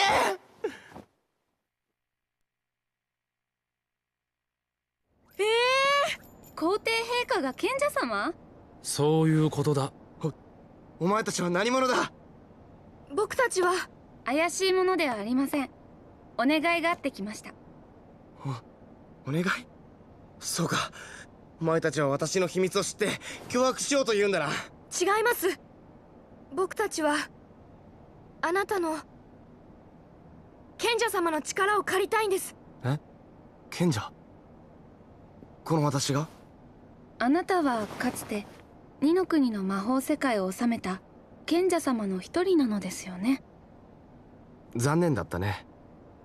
賢者は私の父だよ。父は15年も前に死んだ。その力をあなたは引き継いだはずだ。私が賢者の力を？なあ、そういうことにしておいただけさ。私には才能がないんだ。賢者なんていう大役を務められる器じゃない。私にはもう魔法なんて使えないよ。そんな。そろそろ帰ってくれないか。ここは君たちの来るところじゃない。さあ帰ってくれ。帰れ。一体どないしたんや。なんか様子が変やん。もしかして。間違いなく抜け殻みたいやな。一体何をなくしてるの？皇帝陛下がなくしとんのは信じるという心やな。信じる？ああ、せや。自分の姿を美しいと言うてくれる周りを信じられへんようになって自分にも自信をなくしてしもうとる。つまりあらゆるものを信じる心をなくしとるっちゅうわけや。あれで皇帝とは笑わせる。皇帝なら皇帝らしくどっしり構えてほしいもんだな。じゃあ行こう。信じる心を探しに。世話の焼ける皇帝だ。では皇帝陛下、失礼します。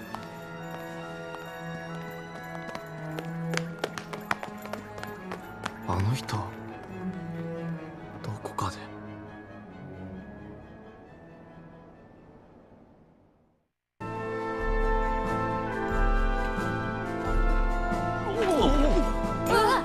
いつの間に。まだ追っ手が嫌がったか。こっちも。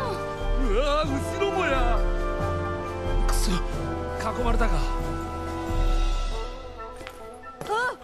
お前たちは何者だ。突然我らの目の前に現れるとは。一体何をした。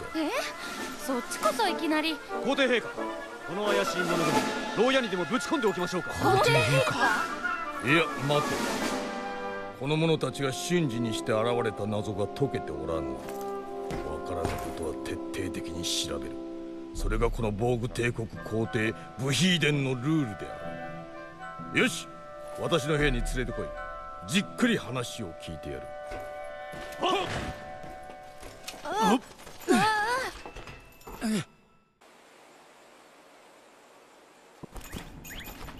あ、ほら、あの二人。ラス、魔法。やっ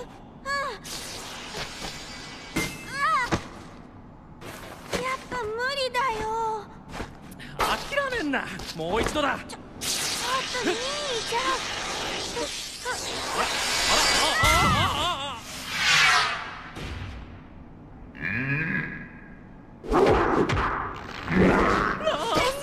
じゃん。みんな行こう。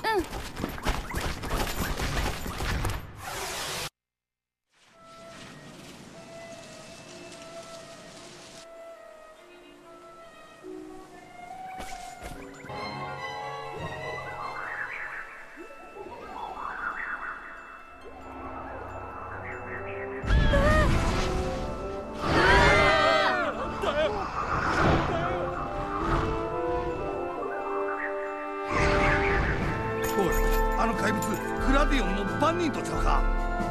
そうか、僕たちにグラディオンを手にする資格があるか試そうとしてるんだ。みんな行くよ。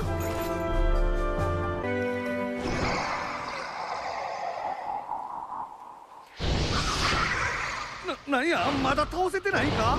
しぶとい野郎だぜ。オリバー。え？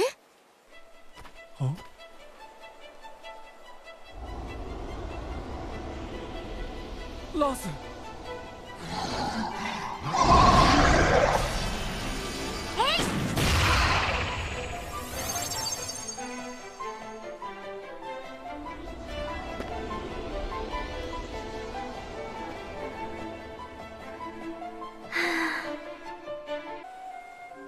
この中に伝説の杖が。あっ！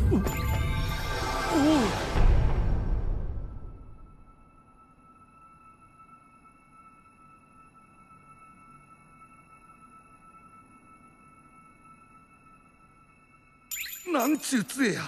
古の時代から衰えんといまだに力をみなぎらせとる。これが伝説の杖グラディオン。よくぞ手に入れた。誰？我は二の国の行く末を案ずる者。我が君たちをこの時代に招いたのだ。なんだって？グラディオンは君たちの時代では失われし者。故にそうするしかなかった。お詫びを申し上げる。だが君たちの試練はこれからも続くであろう。心して旅を続けられよ。君たちがたどり着くその日を待っているぞ。おい、消えちゃった。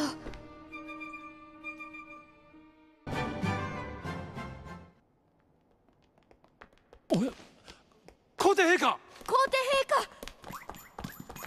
下。父上。なんで？どうしたんだよ。ジャボー。ジャボー？そいつがこの防具帝国に宣戦布告をしに来た。だが私は皇帝の名誉にかけてあのジャボーを。おい、しっかりしろ。あまり喋るなって。ロデックよ。私の可愛い息子よ。何？気づかぬはずがなかろう。まさか。姿は変わっていても自分の息子くらいはわかるさ。どうやら私には未来を見ることはできないようだ。しかしきっとお前とラースなら力を合わせていける。私はそう信じている。防具帝国の今と未来を頼んだぞ。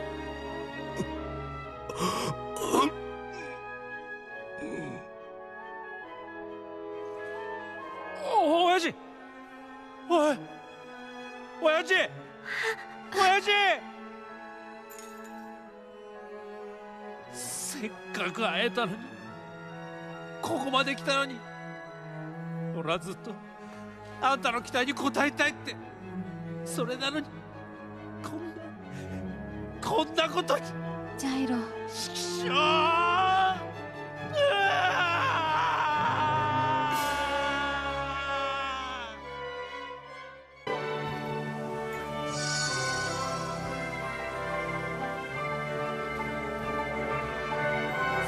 みんな一緒にいざ旅立とう。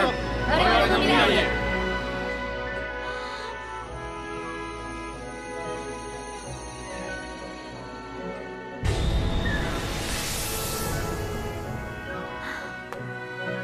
オリバーたちが行っちゃった。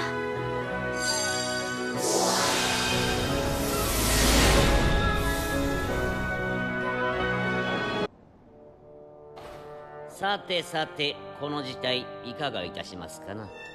救世主の少年、よもやグラディオンまで手に入れようとは。けれども彼らが過去から帰ってくるなんてできるはずがないわよね。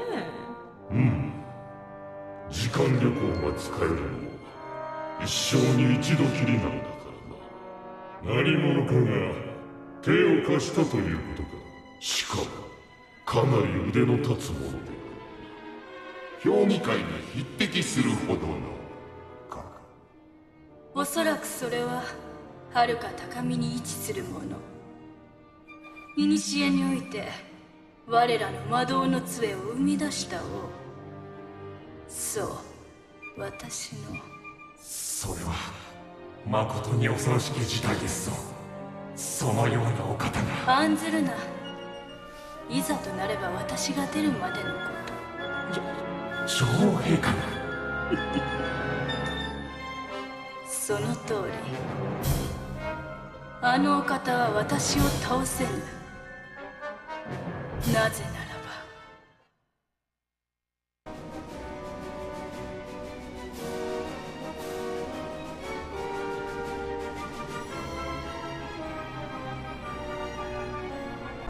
野郎ども、うるせえぞ。俺じゃ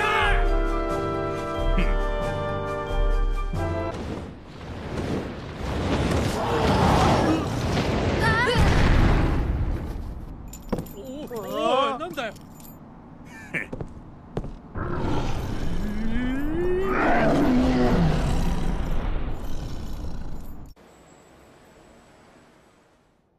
失われし魔導兵器グラディオン。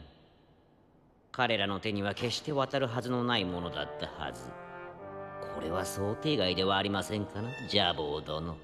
おっしゃる通り、あの杖は彼らの手に渡らぬよう私が消し去ったはず。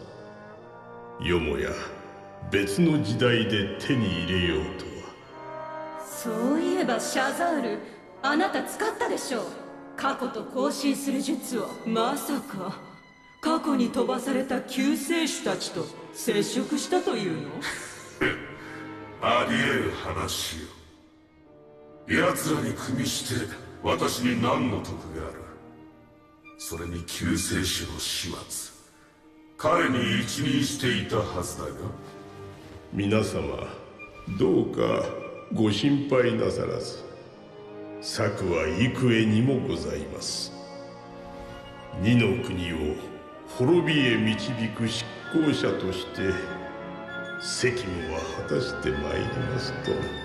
いずれにせよ奴らのグラディオンは魔石の力を失った不完全な状態。我らの杖とは比べようもないほどに弱い。ほう、お詳しいですな。確か失われているのよね、魔導の杖が持つべき魔力の源。そう、魔石の力だ。故に奴らは必ず魔石を求めるだろう。止める手立てはあるのですかな。グラディオンの魔石、かの魔導王はかつて3人の従者に守らせた。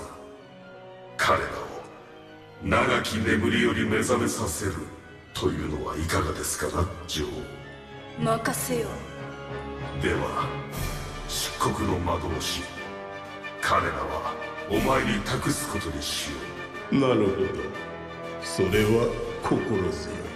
さらなる力、魔石を守護せし魔導王の下僕三従者だ。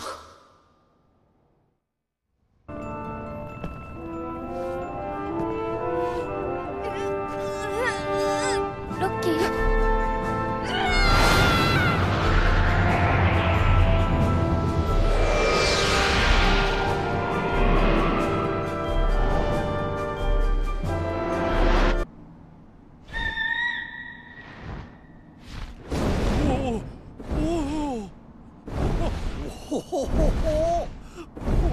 飛んでる飛んでるよ。クロちゃんの背中あったかい。それじゃあクロ行くよ。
足を欲しいのならば奪うためのわしと勝負しろ。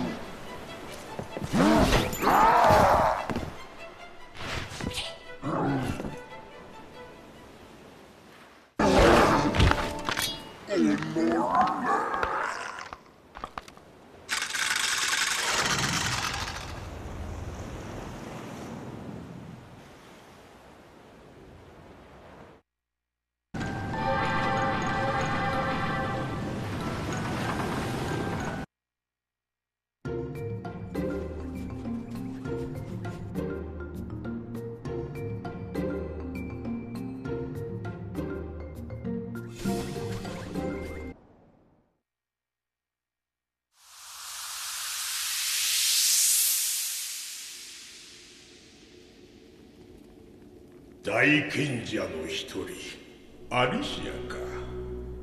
よく来たな。ほう、私と戦うというのか。賢者とは思えぬ無謀な行動だな。お前に何ができる。私の前ではどんな魔法も無力なのだ。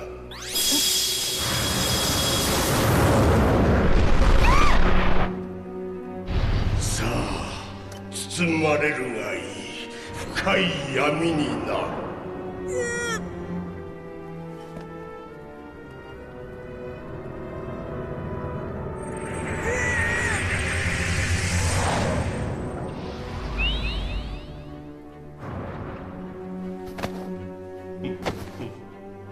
お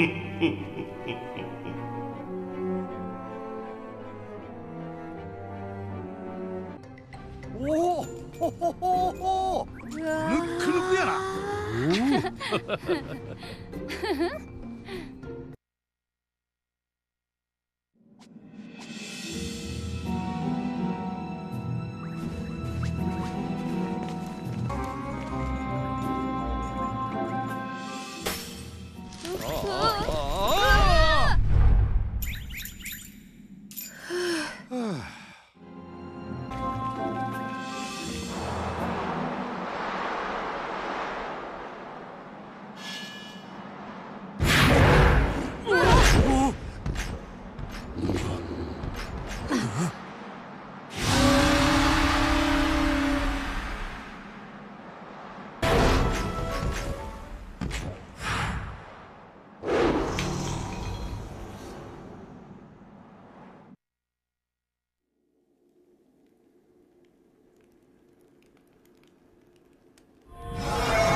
この城も様変わりしたものだな。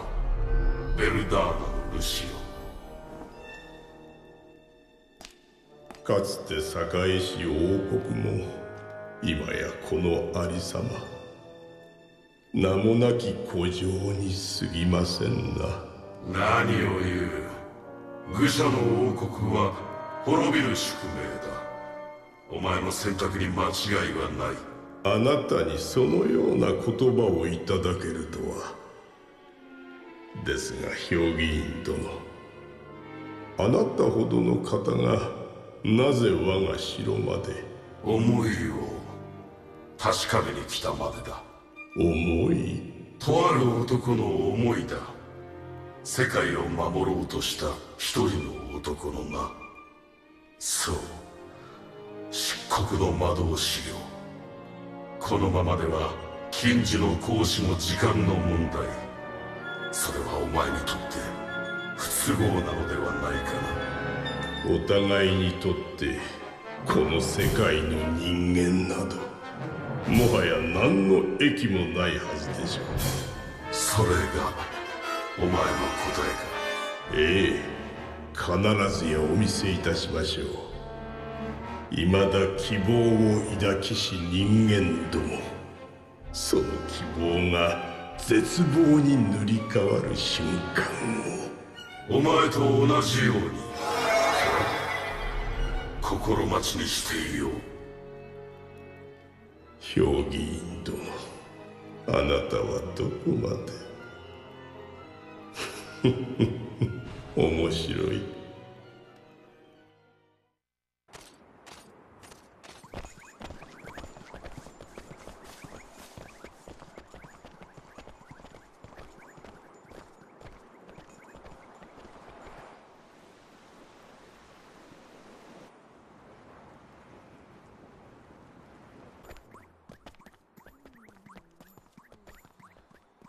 いいかい、すぐに終わるからね。じっとしてるんだよ。おばあちゃん、儀式は始められるのですか？はい、滞りなく準備ができております、サザラ様。あの人が空の女王サザラ様。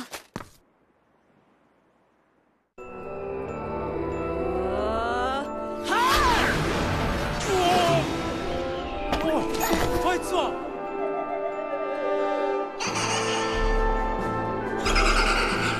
ナイトメアやて。あいつをどう使うつもりや。アイリちゃんが。僕たちが止める。行くよみんな。うん。おばあちゃん。アイリ、怪我はないかい？サザラ様、離れなさい。失望したぞ、空の女王よ。ジャボー様。ジャボーやて？どこにおんねん。空の女王よ、お前の悪夢の力失うには惜しかったのだがな。賢者といえど所詮は人間。私の代行者としての役目も果たせぬか。ジャボー様、お願いです。もう一度。遅い。悪夢の力を失った人間に価値などない。サザラ様、ヘブルヘブルネスチ、ああ、待たせたな。ヘブルチ、なぜなるほど、ヘイブンの残党か。面白い。どこまで抗えるものか見ものだな。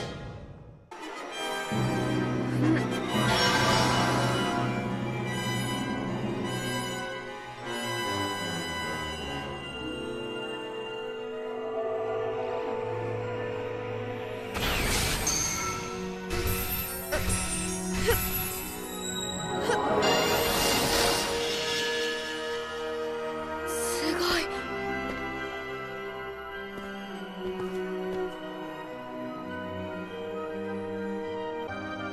オリバー様、聖なる木片でございます。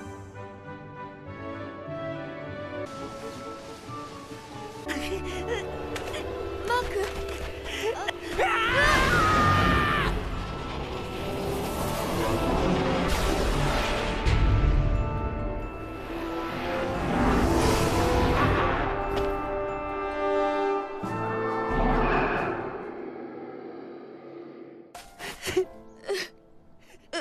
オリバー、マーク。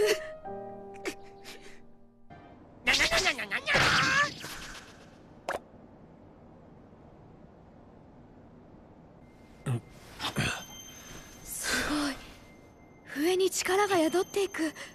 うん、息もぴったりだよ。うわー。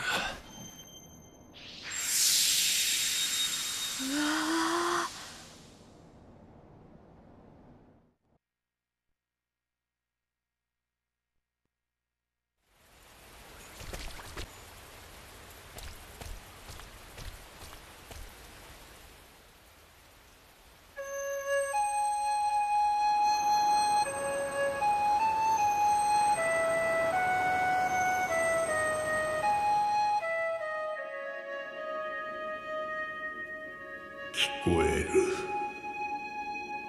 笛の音色か。待ちかねたぞ、オリバー。ブーデこちらに。真実、お前に預けていたな。ええ、すべてはこの邪神の玉の中。奴らは笛を鳴らし、湖の霧を晴らした。それを見せるには良い頃合いとは思わぬか。まったくでございます。見せてやれ、真実の残酷さをな。承知いたしました。人々の心を譲り受け与えるもの、悲しみの世を救うべし。やはりお前がそうなのか。では見せてもらおう、お前自身の心の力をな。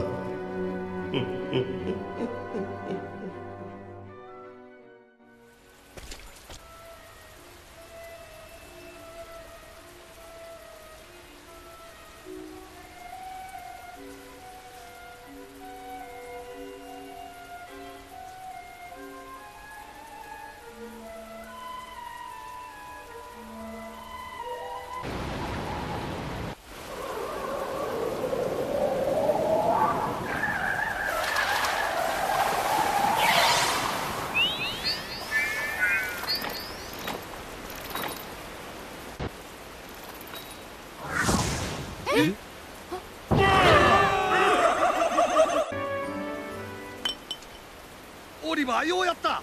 これでアリシア様も解放される。うん、オリバーのお母さんも。母さん。行けよオリバー、このために旅してきたんだろ。うん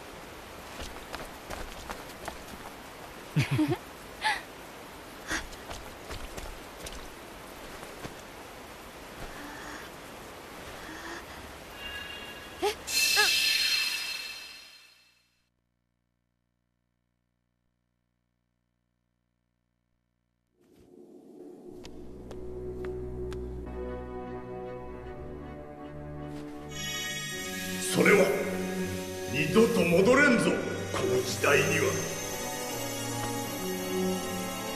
その程度の覚悟などできています。貴様、我が未来へ。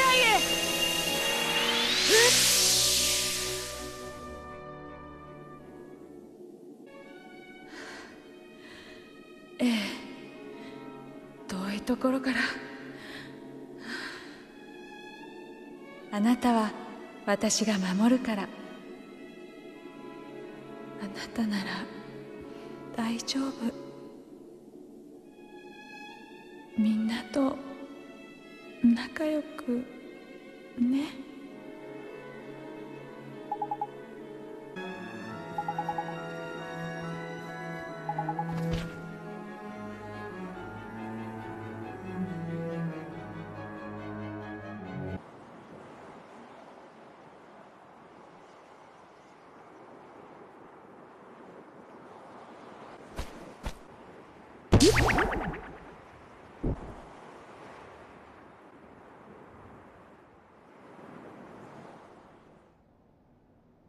母さん、全部無駄だったの？母さんはもう。誰？ココル。なんでこんなところにいるの？ココルはね、どこでも行くの。え？言ったでしょ？オリバーのこと。ココルはいつも見てるよ。僕、母さん助けられなかったんだ。今までずっと頑張ってきたのに全部無駄だったんだ。無駄じゃないよ。え？オリバーはみんなに贈り物をしたの。オリバー、お目目閉じて聞いててね。おいおい、そんなに気合い出すなよ。俺の仕事が減っちまうだろ。今の俺は絶好調だからな。あの時とは一味も二味も違うのさ。思えばあれからこの国も変わったよな。あの王様すらやる気に満ちてるんだぜ。だよな、変わった変わった。全部あの少年が来てからだよな。この人たちはコロネールの。オリバーがね、最初に助けた人、心をあげた人だよ。心を？でね、まだあるの。聞いて。何？キューベルのやつがまた悪さしたか。早速ミーの手で懲らし。おはようレイラーバさん。聞いて、今朝はパパが朝ごはん作ってくれたの。それいいのよ、持っておいき。宮殿にある食べ物はみんなのものだからね。私なら少しぐらい食べなくても。かジュニア、妖精に必要なのは何かわかるか？はい、そこのチリ。何？ちゃうで、笑いや。妖精が可愛らしいんは人間らを笑いに導くためのやな。確かにオリバーの魔力は発展途上。私たちに比べればまだまだ未熟ですが、信じたいんです。彼の特別な力。ブル遅いぞ。僕よりなまってんじゃないか。ちょっと引っ張るな。いいかてめえら、飛行艇団再始動だ。国なんて関係ねえ。ジャボーの野郎に好きにさせてんじゃねえぞ。皆さん大丈夫、この町には私がいます。ジャボーの脅威から守ってみせます。必ず。エンジンの構造がこうだからと。頭痛くなってきた。まったくもう、触ってみりゃ一発なのにな。人々の心を譲り受け与えるもの、悲しみの世を救うべし。あなたのことよ。あなたのおかげでみんなが救われたの。みんなの心が救われたの。母さん嬉しいのよ、オリバー。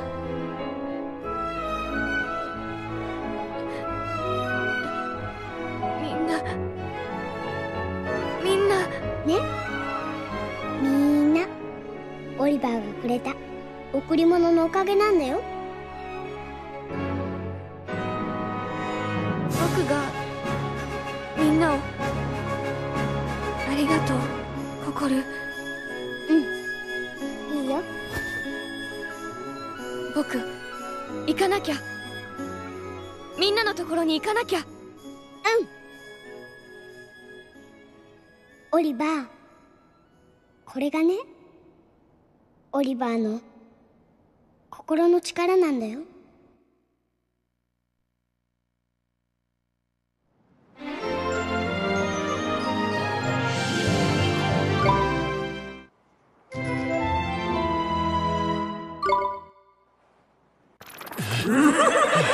物足りないですね。私たちだけじゃダメなの。戯れの時間はおしまいです。そう、もうおしまいだ。何？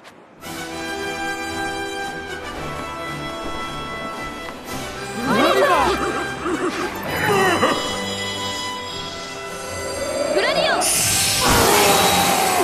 ごめんみんな、遅くなった。オリバー遅刻しすぎだぜ。絶対に許さんぞ。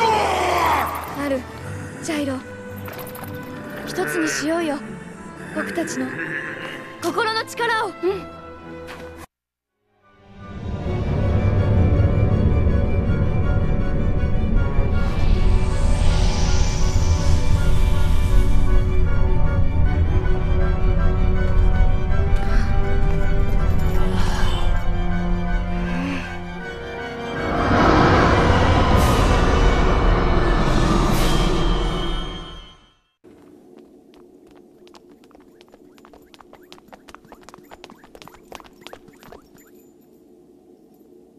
よく来たね、将軍。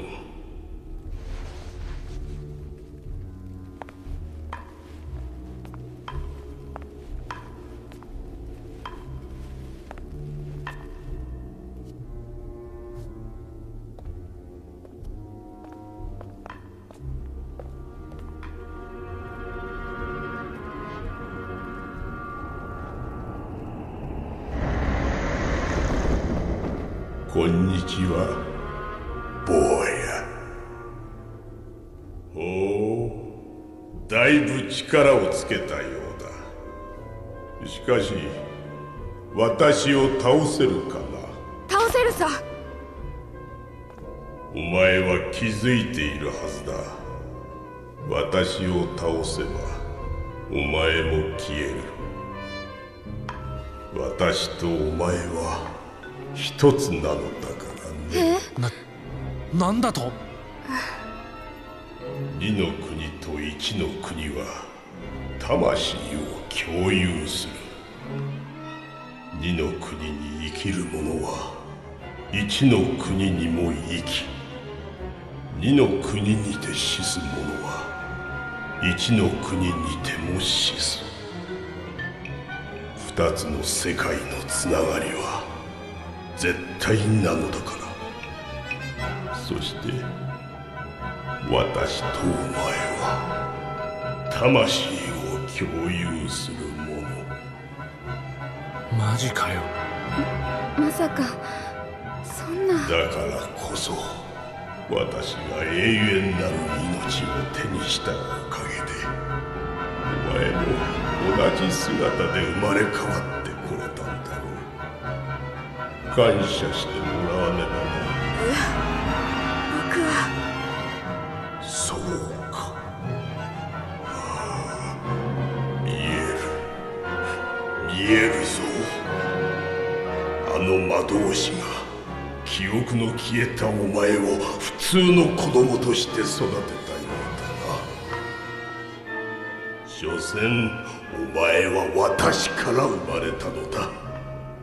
私の底知れぬ闇がバランスを取るかのようにお前の限りなく透き通った心を作り出した。それでもお前は私と戦うのか？オリバー、どうしたらいいの？これじゃ戦えねえよ。もしあいつの言うことが本当なら、なおさらこんなの間違ってる。もう終わらせなきゃ。頼むよみんな、一緒に戦って。オリバー。お前。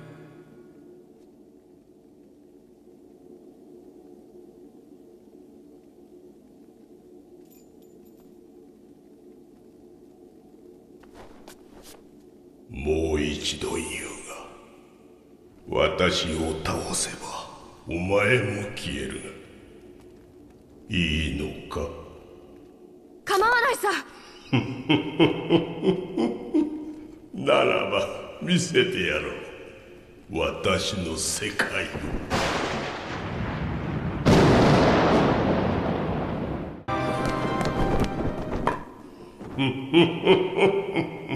さすがだ。さすが私と魂を共有する者。しかし闇はまだ続く。深い深い闇の世界だ。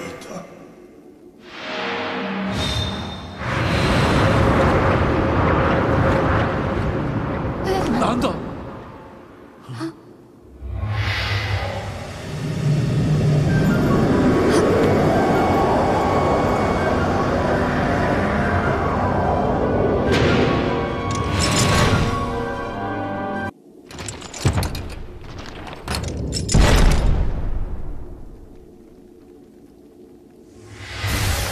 我が心の戦士も退けるか。しかし絶望は心を飲み込む。心の力を凌駕する。絶望は世界を滅ぼす。私は執行者、世界を滅びへ導く存在、漆黒の魔導士だ。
帰らないのか？あんまり根詰めると体壊すぜ、ナシウス。豪雨くらいはマスターしたいんだ。だって俺はみんなに比べたらね。でも守らなきゃいけないんだ、この国を、アルテナのみんなを。宣言の通りだ。ベルダーナとの国境アムダに侵攻する。決行は明日。何、賢者の村だ。容赦はいらん。女子供まで焼き尽くせ。侵攻？女子供まで？なぜそこまでする必要は？違う、俺はこんなことのために魔法を。違う。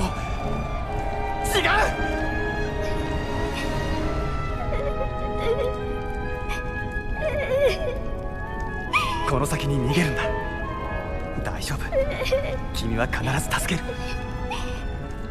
お兄ちゃん、これを持っていくんだ。これが守ってくれる君の命を。だから行くんだ。お兄ちゃん、ありがとう。目の前に広がる光景、その意味がわかるか？なんでこんなこと。みんながなんで。罰だ。敵に傷一つ与えられず命令にまで背く兵士へのな。賢者の娘をみすみす逃すとは、この戦争において有効な手段となる人間だぞ。賢者の娘？まさかあの子。安心したまえ、まだ死んではおらんよ。貴様！俺は間違っていたのか。俺のせいで殺されたのか。助けられなかったあの子。無意味だ生きることなんて。この世界にはもう絶望しかない。その絶望受け止めよう。絶望は心を飲み込む。心を飲み込んで憎しみという力を生み出す。そして絶望は世界を滅ぼす。お前は執行者、世界を滅びへ導く存在、漆黒の魔導士だ。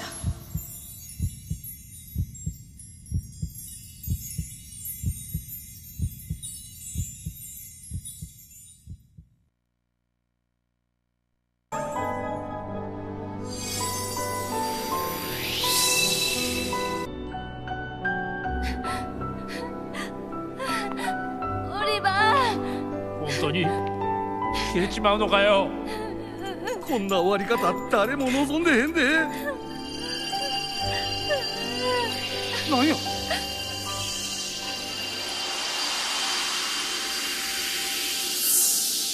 オリバー！ブツやったんかい。夢じゃねえよな。でもジャボーはもしかしてまだ。違うんだ。なんやて？ジャボーはもういない。でもジャボーは世界を守りたかったんだ。守りたかった？ジャボーの心に触れて分かったんだ。ジャボー、ナシウスは本当は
ロ、しずく、みんな。オリバー。母さん。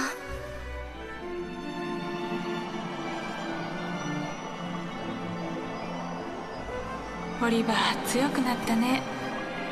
母さん。もう母さんがいなくても平気だね。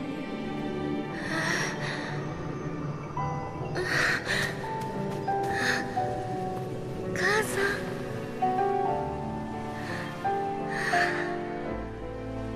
ん。オリバー、頑張ったね。これはずっと昔ある人からもらった大切なペンダントなの。知ってる。これはあなたが持っていて。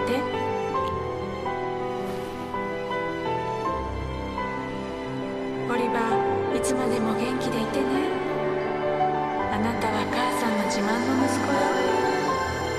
さようなら。ありがとう、母さ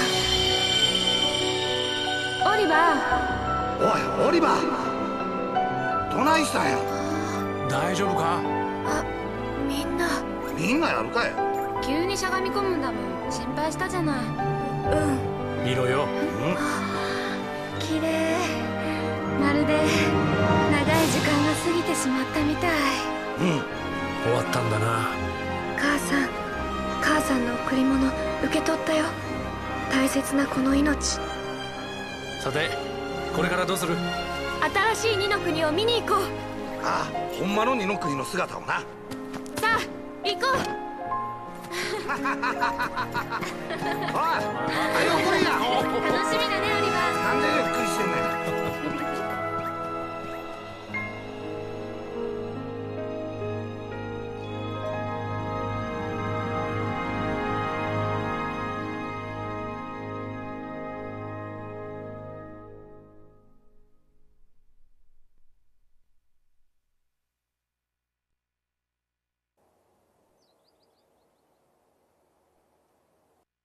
漆黒の魔導士ジャボーとの戦いは終わった。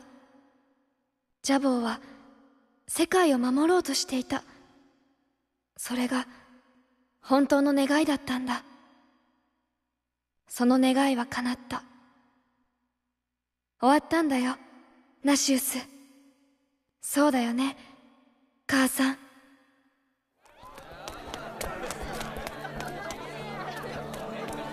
姉ちゃん、ほらあれ見て、あのでっかい家。大きなお城ね。うわあ、あれもすごいや。水がいっぱい出てる。ちょっと待って。親父、こっちの準備はバッチリだよ。もしかしてまだ終わってないの？甘いわ。わしだっていつでも打ち上げられるぞ。それでこそ親父だね。さすが町一番の花火職人だ。ああ、ここがわしらの腕の見せ所じゃ。ドカンと行くぞ、ダムラ。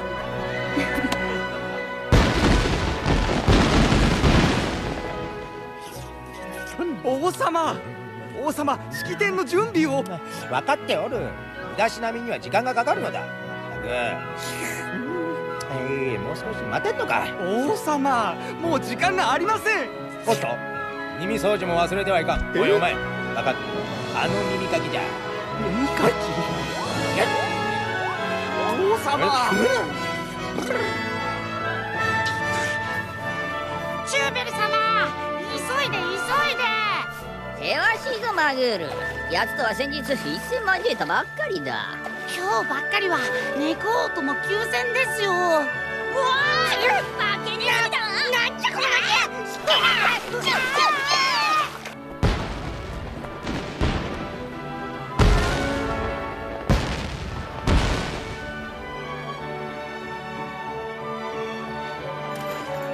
すっかり祭りの風景やな。実家思い出すわ。多分さ、こんな平和が見たかったんだよね、ジャボーって。ジャボーの本当の願いか。ああ、あいつもどっかで見とるはずやで、アリシア様。お前のおかんと一緒にな。そうだよね。そういえばさ、カウラ様やラースはまだ来てないのかな。あいつらだって忙しいんだ。ま、時間はまだある。せや、せっかくのフェスまで楽しんでいこうか、オリバ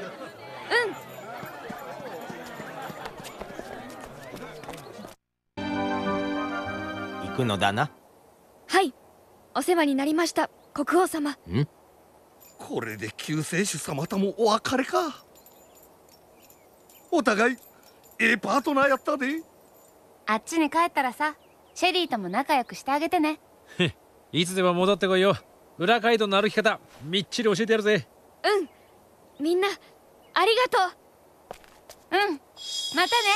いい子になりすぎんなよ。また世界がピンチになったら頼むわ。みんなも元気でね。ありがとう。明日だな。滅びよ。なんだオリバー、お前何してん。僕は何も。愚かなる民よ、我が聖杯の力によりその欲深き魂をさらけ出すがよい。これはなんだこれ。雪でも冷たくない。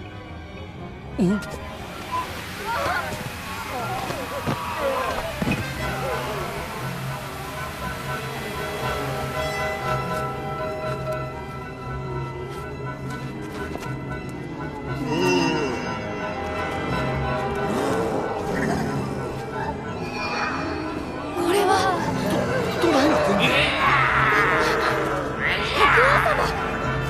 オリバー。ランス。皆さん、はるか彼女へ。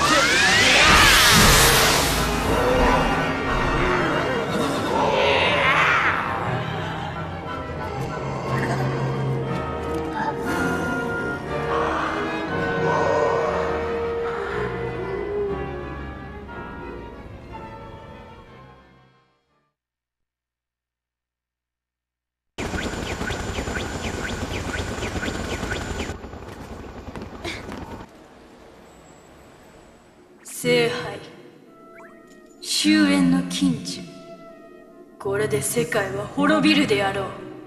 そう、幻の大地モーヤのように世界を終わらせるたびにその大地の名を思い出してきたのよね。世界を終わらせる執行者ジャボ、奴の役目だったはずだがな。だが奴は自らの使命に背き反逆を図った。しかも救世主と魂を共有していたの。それを隠していた。女王様はまた人間に裏切られたのね。漆黒の魔導士ジャボーはこの世界を救おうとした。自らを絶望へ貶めた人間たちを我々の決断に背くとは許されぬことだ。そしてジャボーと魂を共有する少年、奴はまだ生きている。奴もまた我々の決断に背くのであれば、我が力において滅ぼすまで。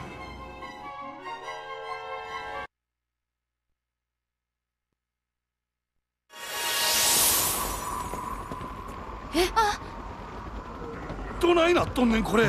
まさかここまで灰の届かない場所だったはずでは。あの人たちこの飛行艇の魔物になっちゃったっていうの。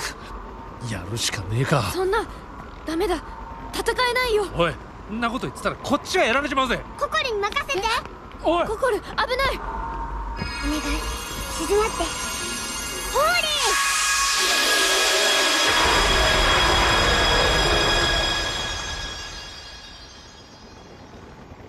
おお、なんやこれは。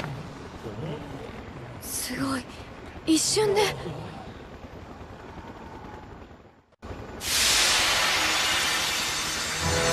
なたはあの時の私たちを過去に飛ばした。ああ、我が名はシャザール。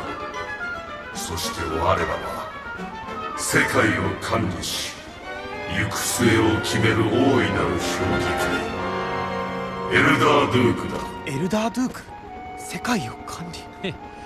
そんな大層なやつがわざわざ何の用だってんだ。礼を言おう。君たちの力でその子は目覚めたんだ。その子、心のこと？そう、君たちは手に入れた心の力、世界を浄化する魔法、ホーリーを。ホーリー？心の魔法なら世界を救えるの？ああ、君たちと彼女の力で。シャルル、心よ、ようやく待ち望んだ相手と出会えたな。心、会えたよ。時は近づいている。心、そしてオリバー、心せ。またねー、シャルル。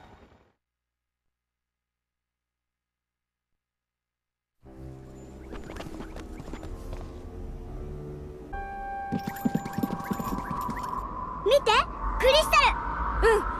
あれを壊せば。やっぱりやがったか。国王様。そうしゃあない。おとなしくさせたれ。ココル、水晶はあそこだよ。心行くね。ホーリー。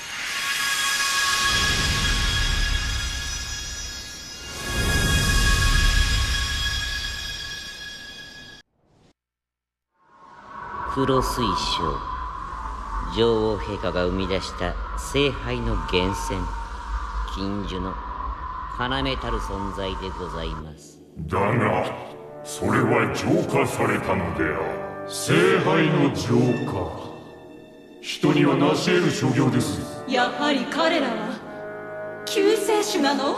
女王陛下、いかがなさるおつもりですか？慌てるな、聖杯。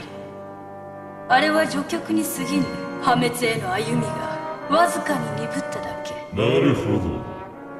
人間どもが多少あがこうと支障は少ないわけか。ええ、現在の彼らは束の間の希望に酔いしれし愚かな道化。ああ、人間など女王の手にかかれば期待しておりますよ、女王陛下。ところでシャザール殿、あなたあの少年と接触したようですが。ああ、彼らの浄化の力、それを確かめるために。確かめる？それは真実なのかしら？もしかしてまさかジャボーと同じに同胞を信じられると申す。ざれ言。もうよい。女王陛下、しかし。やめろと言っている。はは。女王。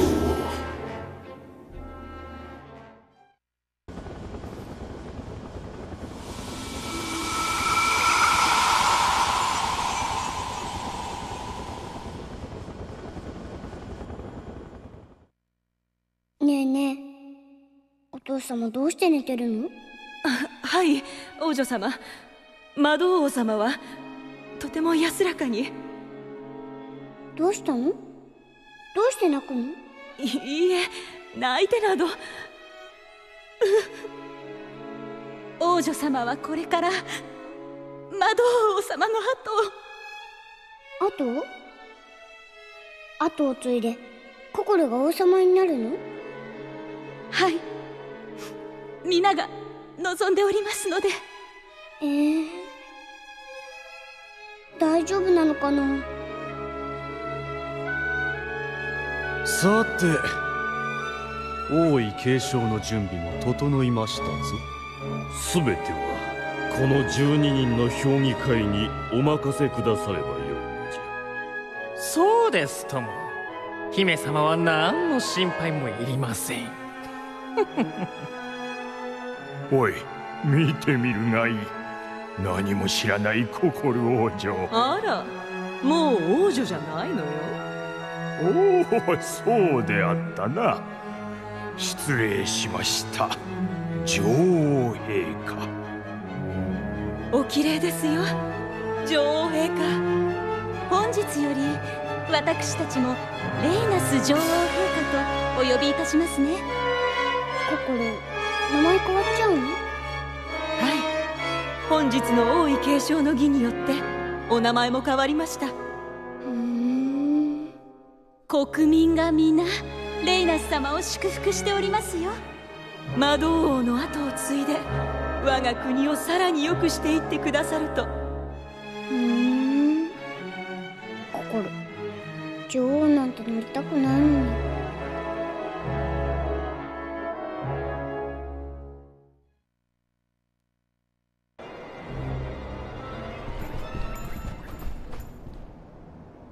おい、あの巨体には見覚えがあるで。そんなババラシアの女王様まで。今ならあの水晶も壊せるよ。うん、クリスタルを壊すの。ハ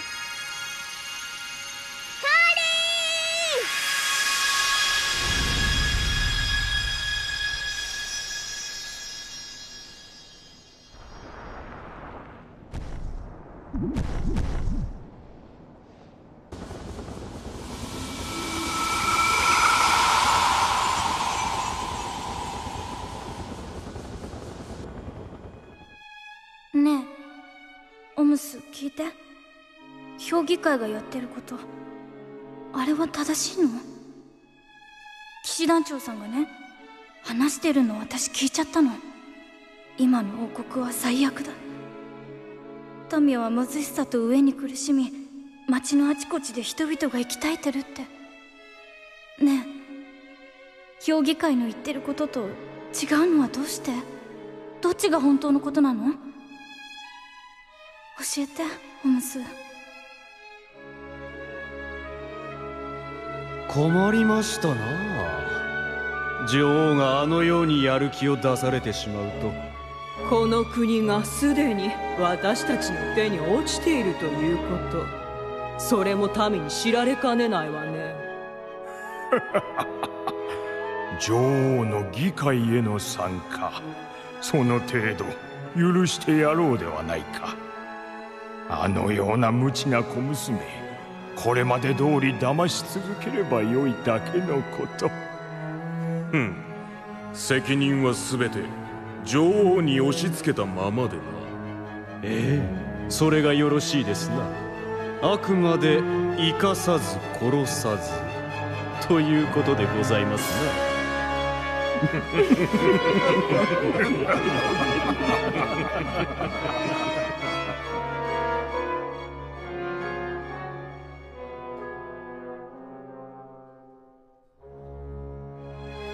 お父様、お喜びください。本日評議会が決定してくださったのです。私を王政に参加させてくださると、これで私もこの国のために働くことができます。私は今までの自分を反省しています。民のことを第一に考え、貧困と争いを根絶することに努めたいのです。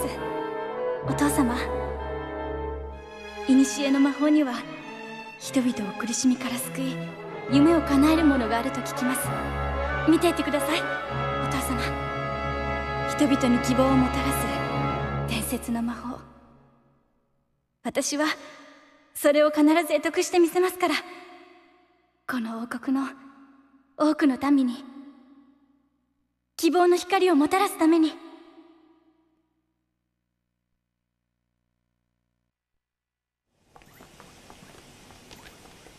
ほら、ここにあるよ。よりにもよってこことはな。せやけど、おい、何かを思い出す展開やで。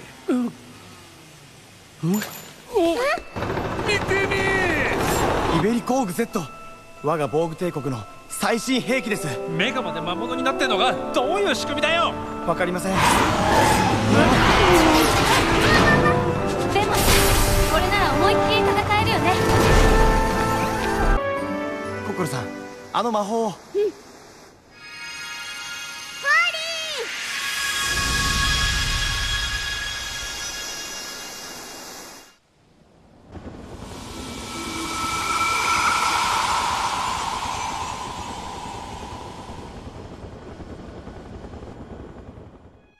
これはどういうこと？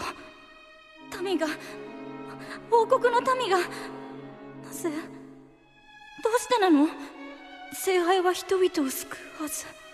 それなのに、どうして？どうして？私の名はレイナス、モーヤの女王。幼い日にはココルと呼ばれていました。その頃はお父様と共に何不自由ない暮らしをしていました。でもお父様が亡くなり、私が女王レイナスとなってから悲劇は次第に近づいてきたのです。何も知らなかった私は12人の評議会に全てを任せました。しかし評議会は民のことなど何も考えていませんでした。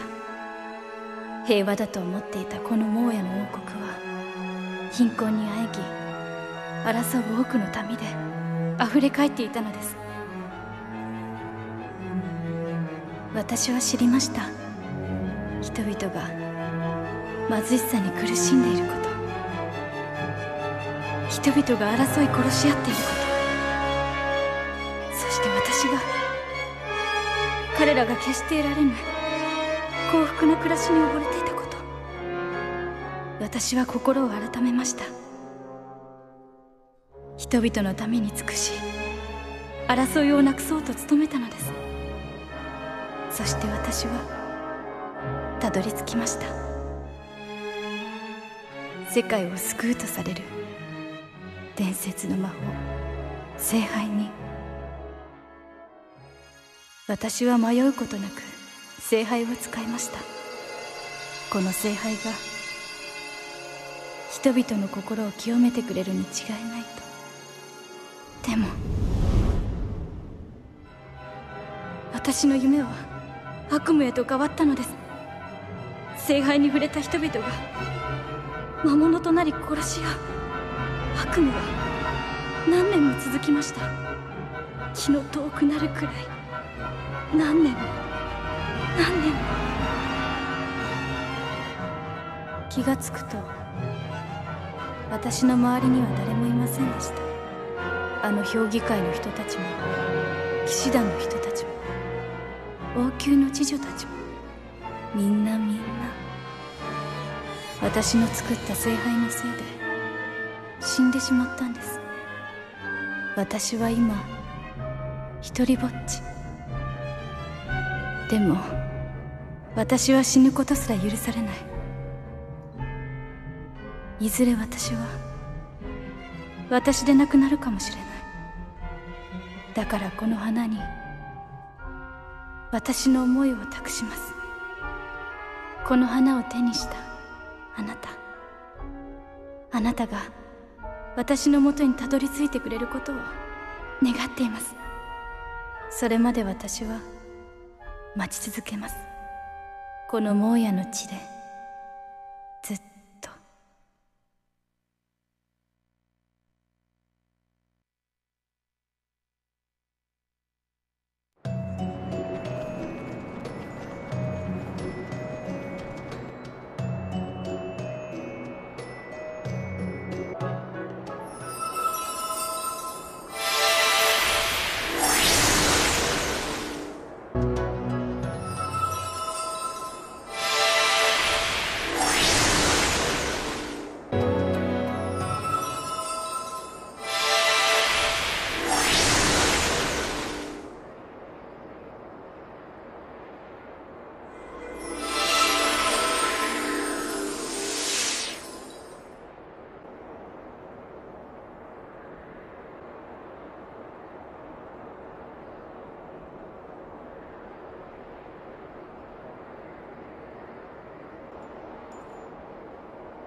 いくら待っていても誰も私の前に現れません。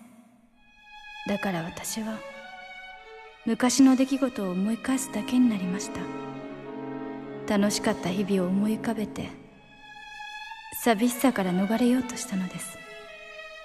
そうやってどれほどの年月が過ぎたのでしょう。そしてあの日、あなたは？私？どうしてここに？あなた誰なの？どうして私の前に現れたの？分かったわ。あなたは私を責めてるのね。みんなを死なせてしまった私を。だったら消してやる。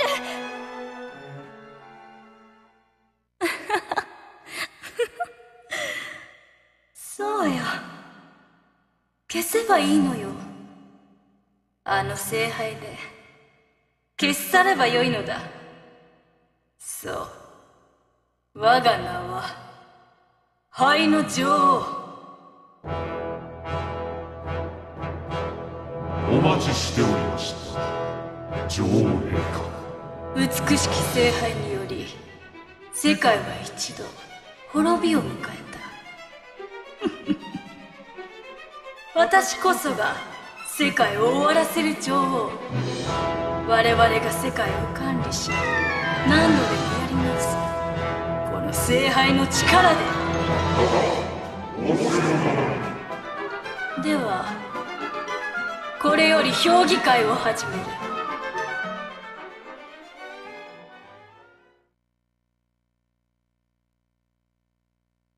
黙れ。え？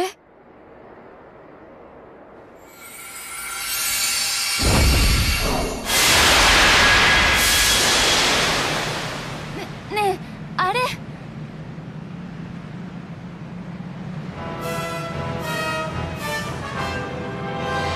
宮殿が空を飛んでやがる。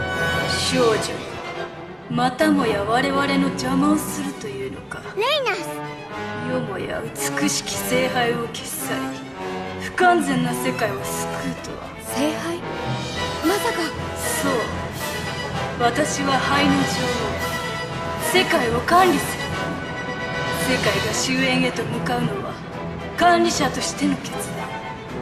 もはや覆すことなどできぬ。灰の女王。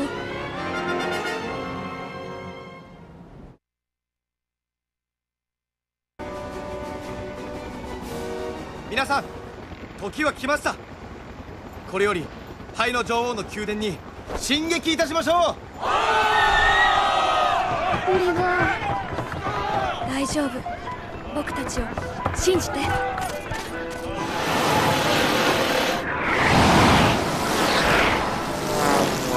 行け、大砲よ、火を吹け。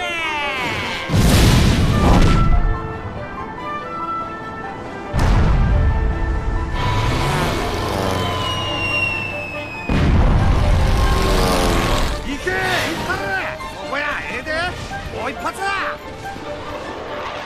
おい、なんか一方的すぎやしねえか。うん、変だよ。何も反撃してこないよ。行かなきゃ。ココル、待って、僕も行く。ちょっと私も。おい、しょうがねえな。待て待て、主役を置いていくな。みんな準備はいい？おい、本気で出発するのか、あの砲撃の中を。じゃあ降りる？バカ言うだって。待ってください。忘れていませんか、私も皆さんの仲間です。ラーズさん。うん、一緒に行こう。はい。クロ、お願い。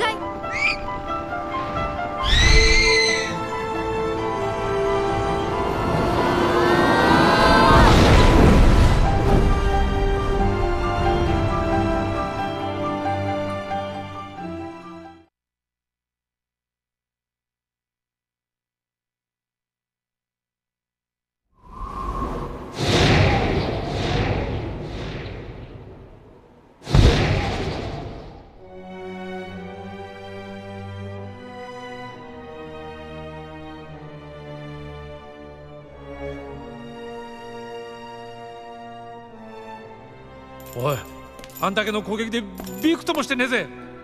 やはり聞いていませんでしたか。しかし良いのです。あの作戦の本当の目的は二の国の人々の気持ちを一つにすること。あ、そうなのか。ならいいんだけどよ。ジャイロったらいざって時にも臆病なんだから。いや、俺はな、人より慎重なだけなんだって。みんな、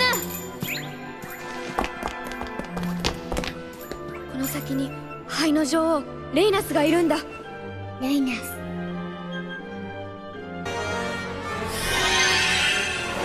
来い、救世主オリバー。お前の力示してみせろ。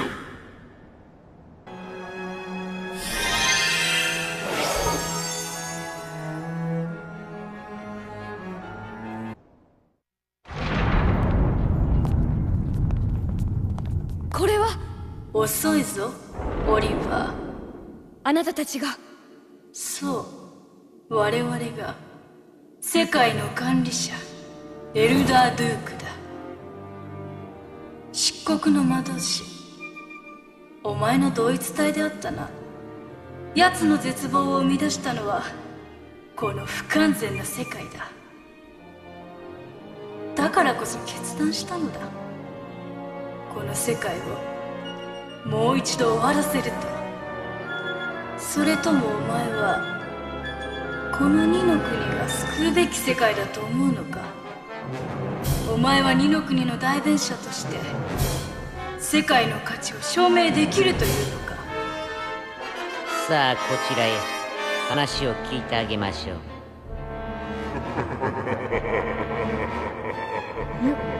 オリバー、大丈夫。僕は世界を終わらせない。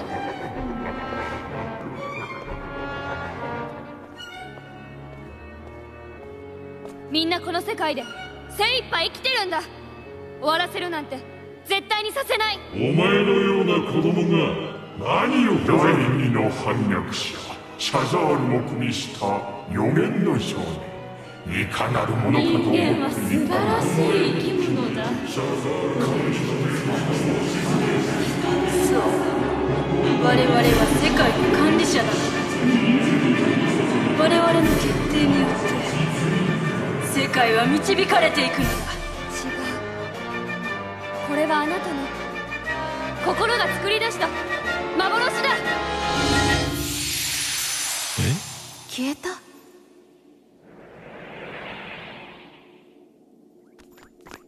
オリバー、大丈夫？おい、どうなってんだこれ。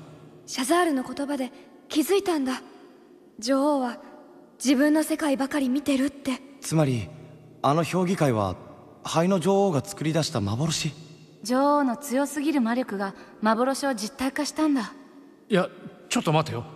肝心の女王まで消えちまったぜ。女王も幻だったんか。違うよ、本物の女王はいるよ、この奥に。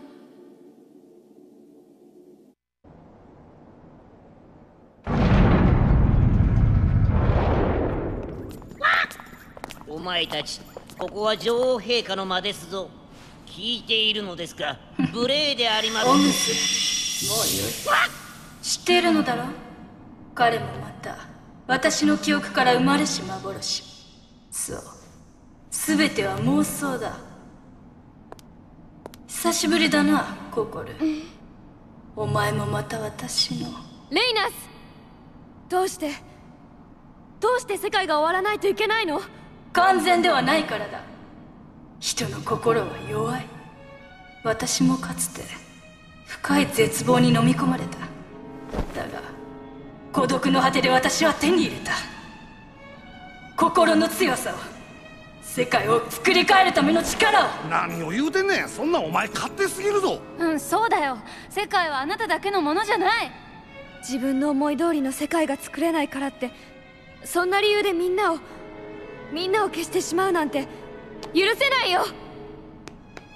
ダメだよ、ダメ。黙れ。世界は私が作り変えるのだ。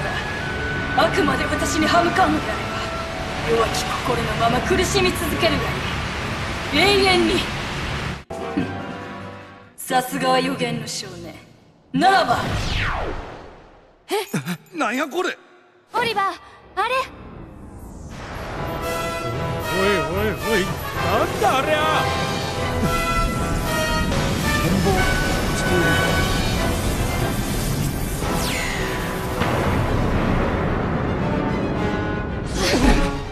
る。レイナス、この世界は絶対に終わらせない。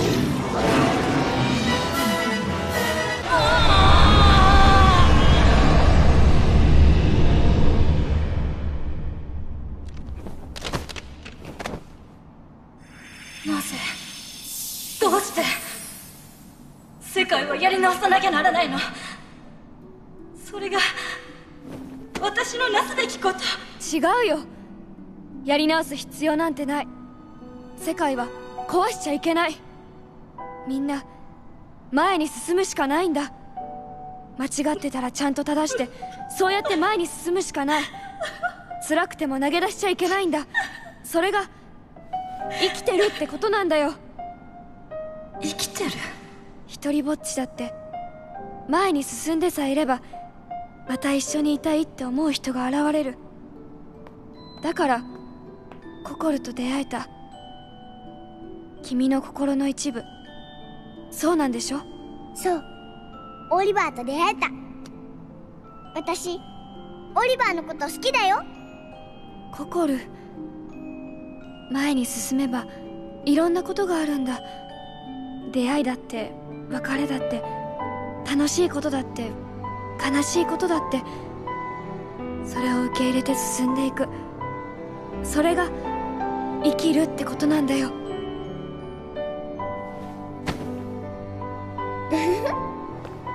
オリバーはやっぱり優しいね。あのね、オリバー、レイナスのこと許してくれる？ずっと苦しかったの。どうしようもなかったの。だからココルが生まれたの。でもね、オリバーが助けてくれた。だからね、ココルの役目終わったんだよ。え？オリバー、お別れだね。さようなら。ありがとう、オリバー。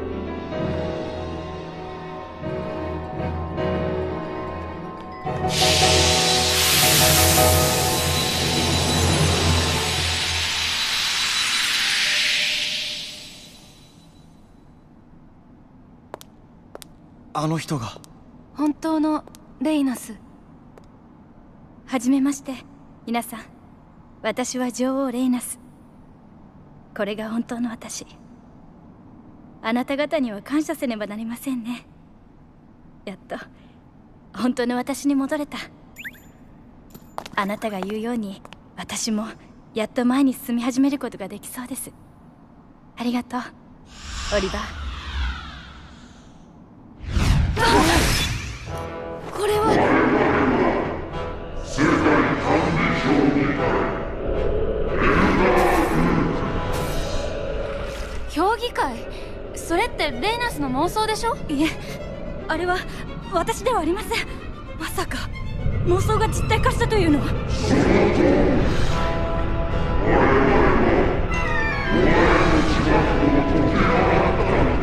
なんやて？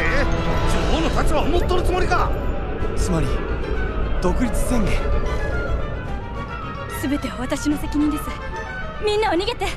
ダメだよレイナス。一緒に戦うんだ。みんなの力で評議会を倒そう。さよな。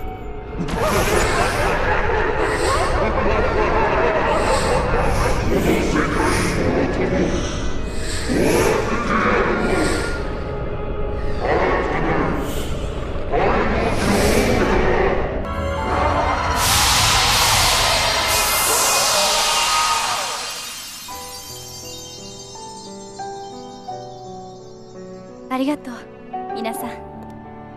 おかげで私の中に芽生えました。前に進む力、苦しみに負けない強さ、希望という心が生まれ変わったんだね、女王様は。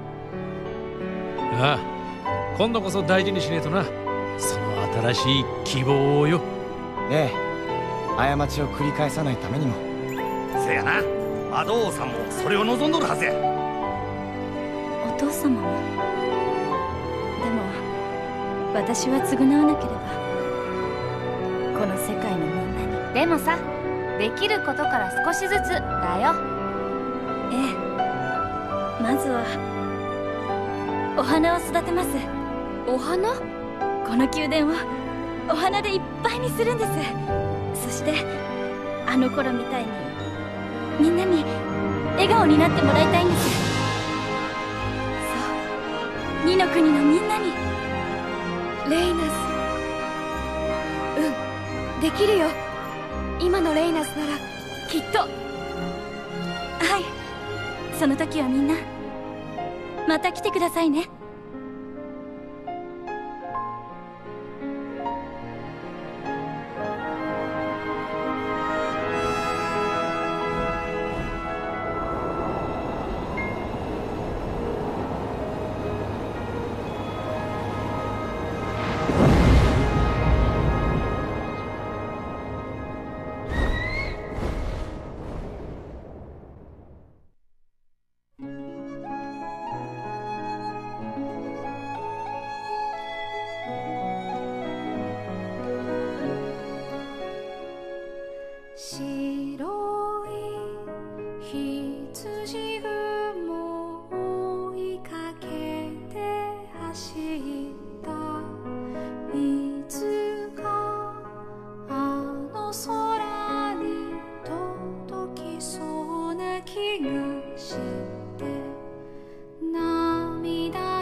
新しい世界へ。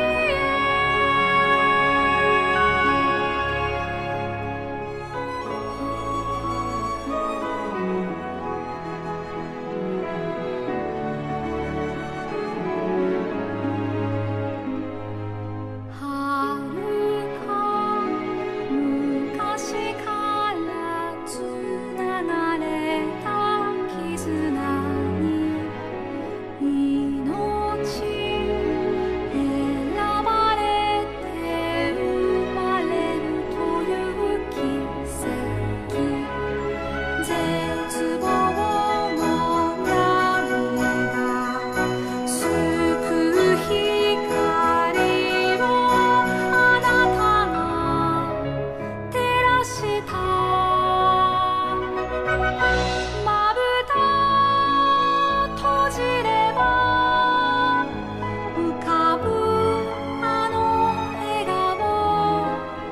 一人でも平気さ。あなたはここにいるから。未来へと続く道を僕は今進むよ。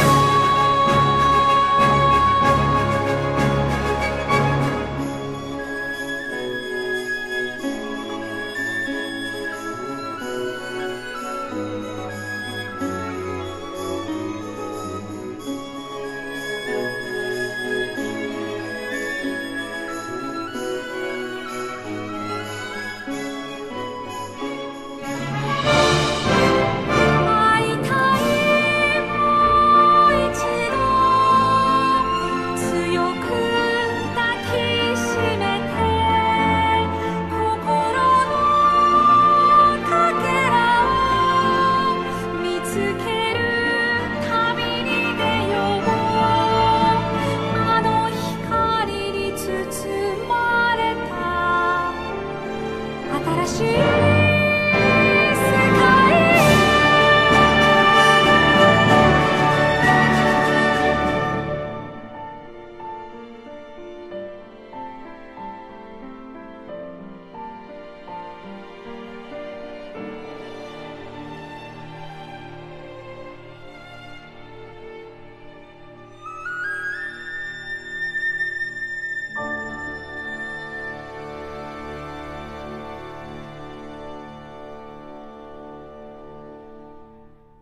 あらシェリー、もう来てたの？レイラおばさん。毎日早いわね。助かるわ。だってお仕事楽しいもの。ここをこうしてっと。よーし、今度こそちゃんと完成させるからな。見てろよ。ふう。さあこれから頑張らなきゃな。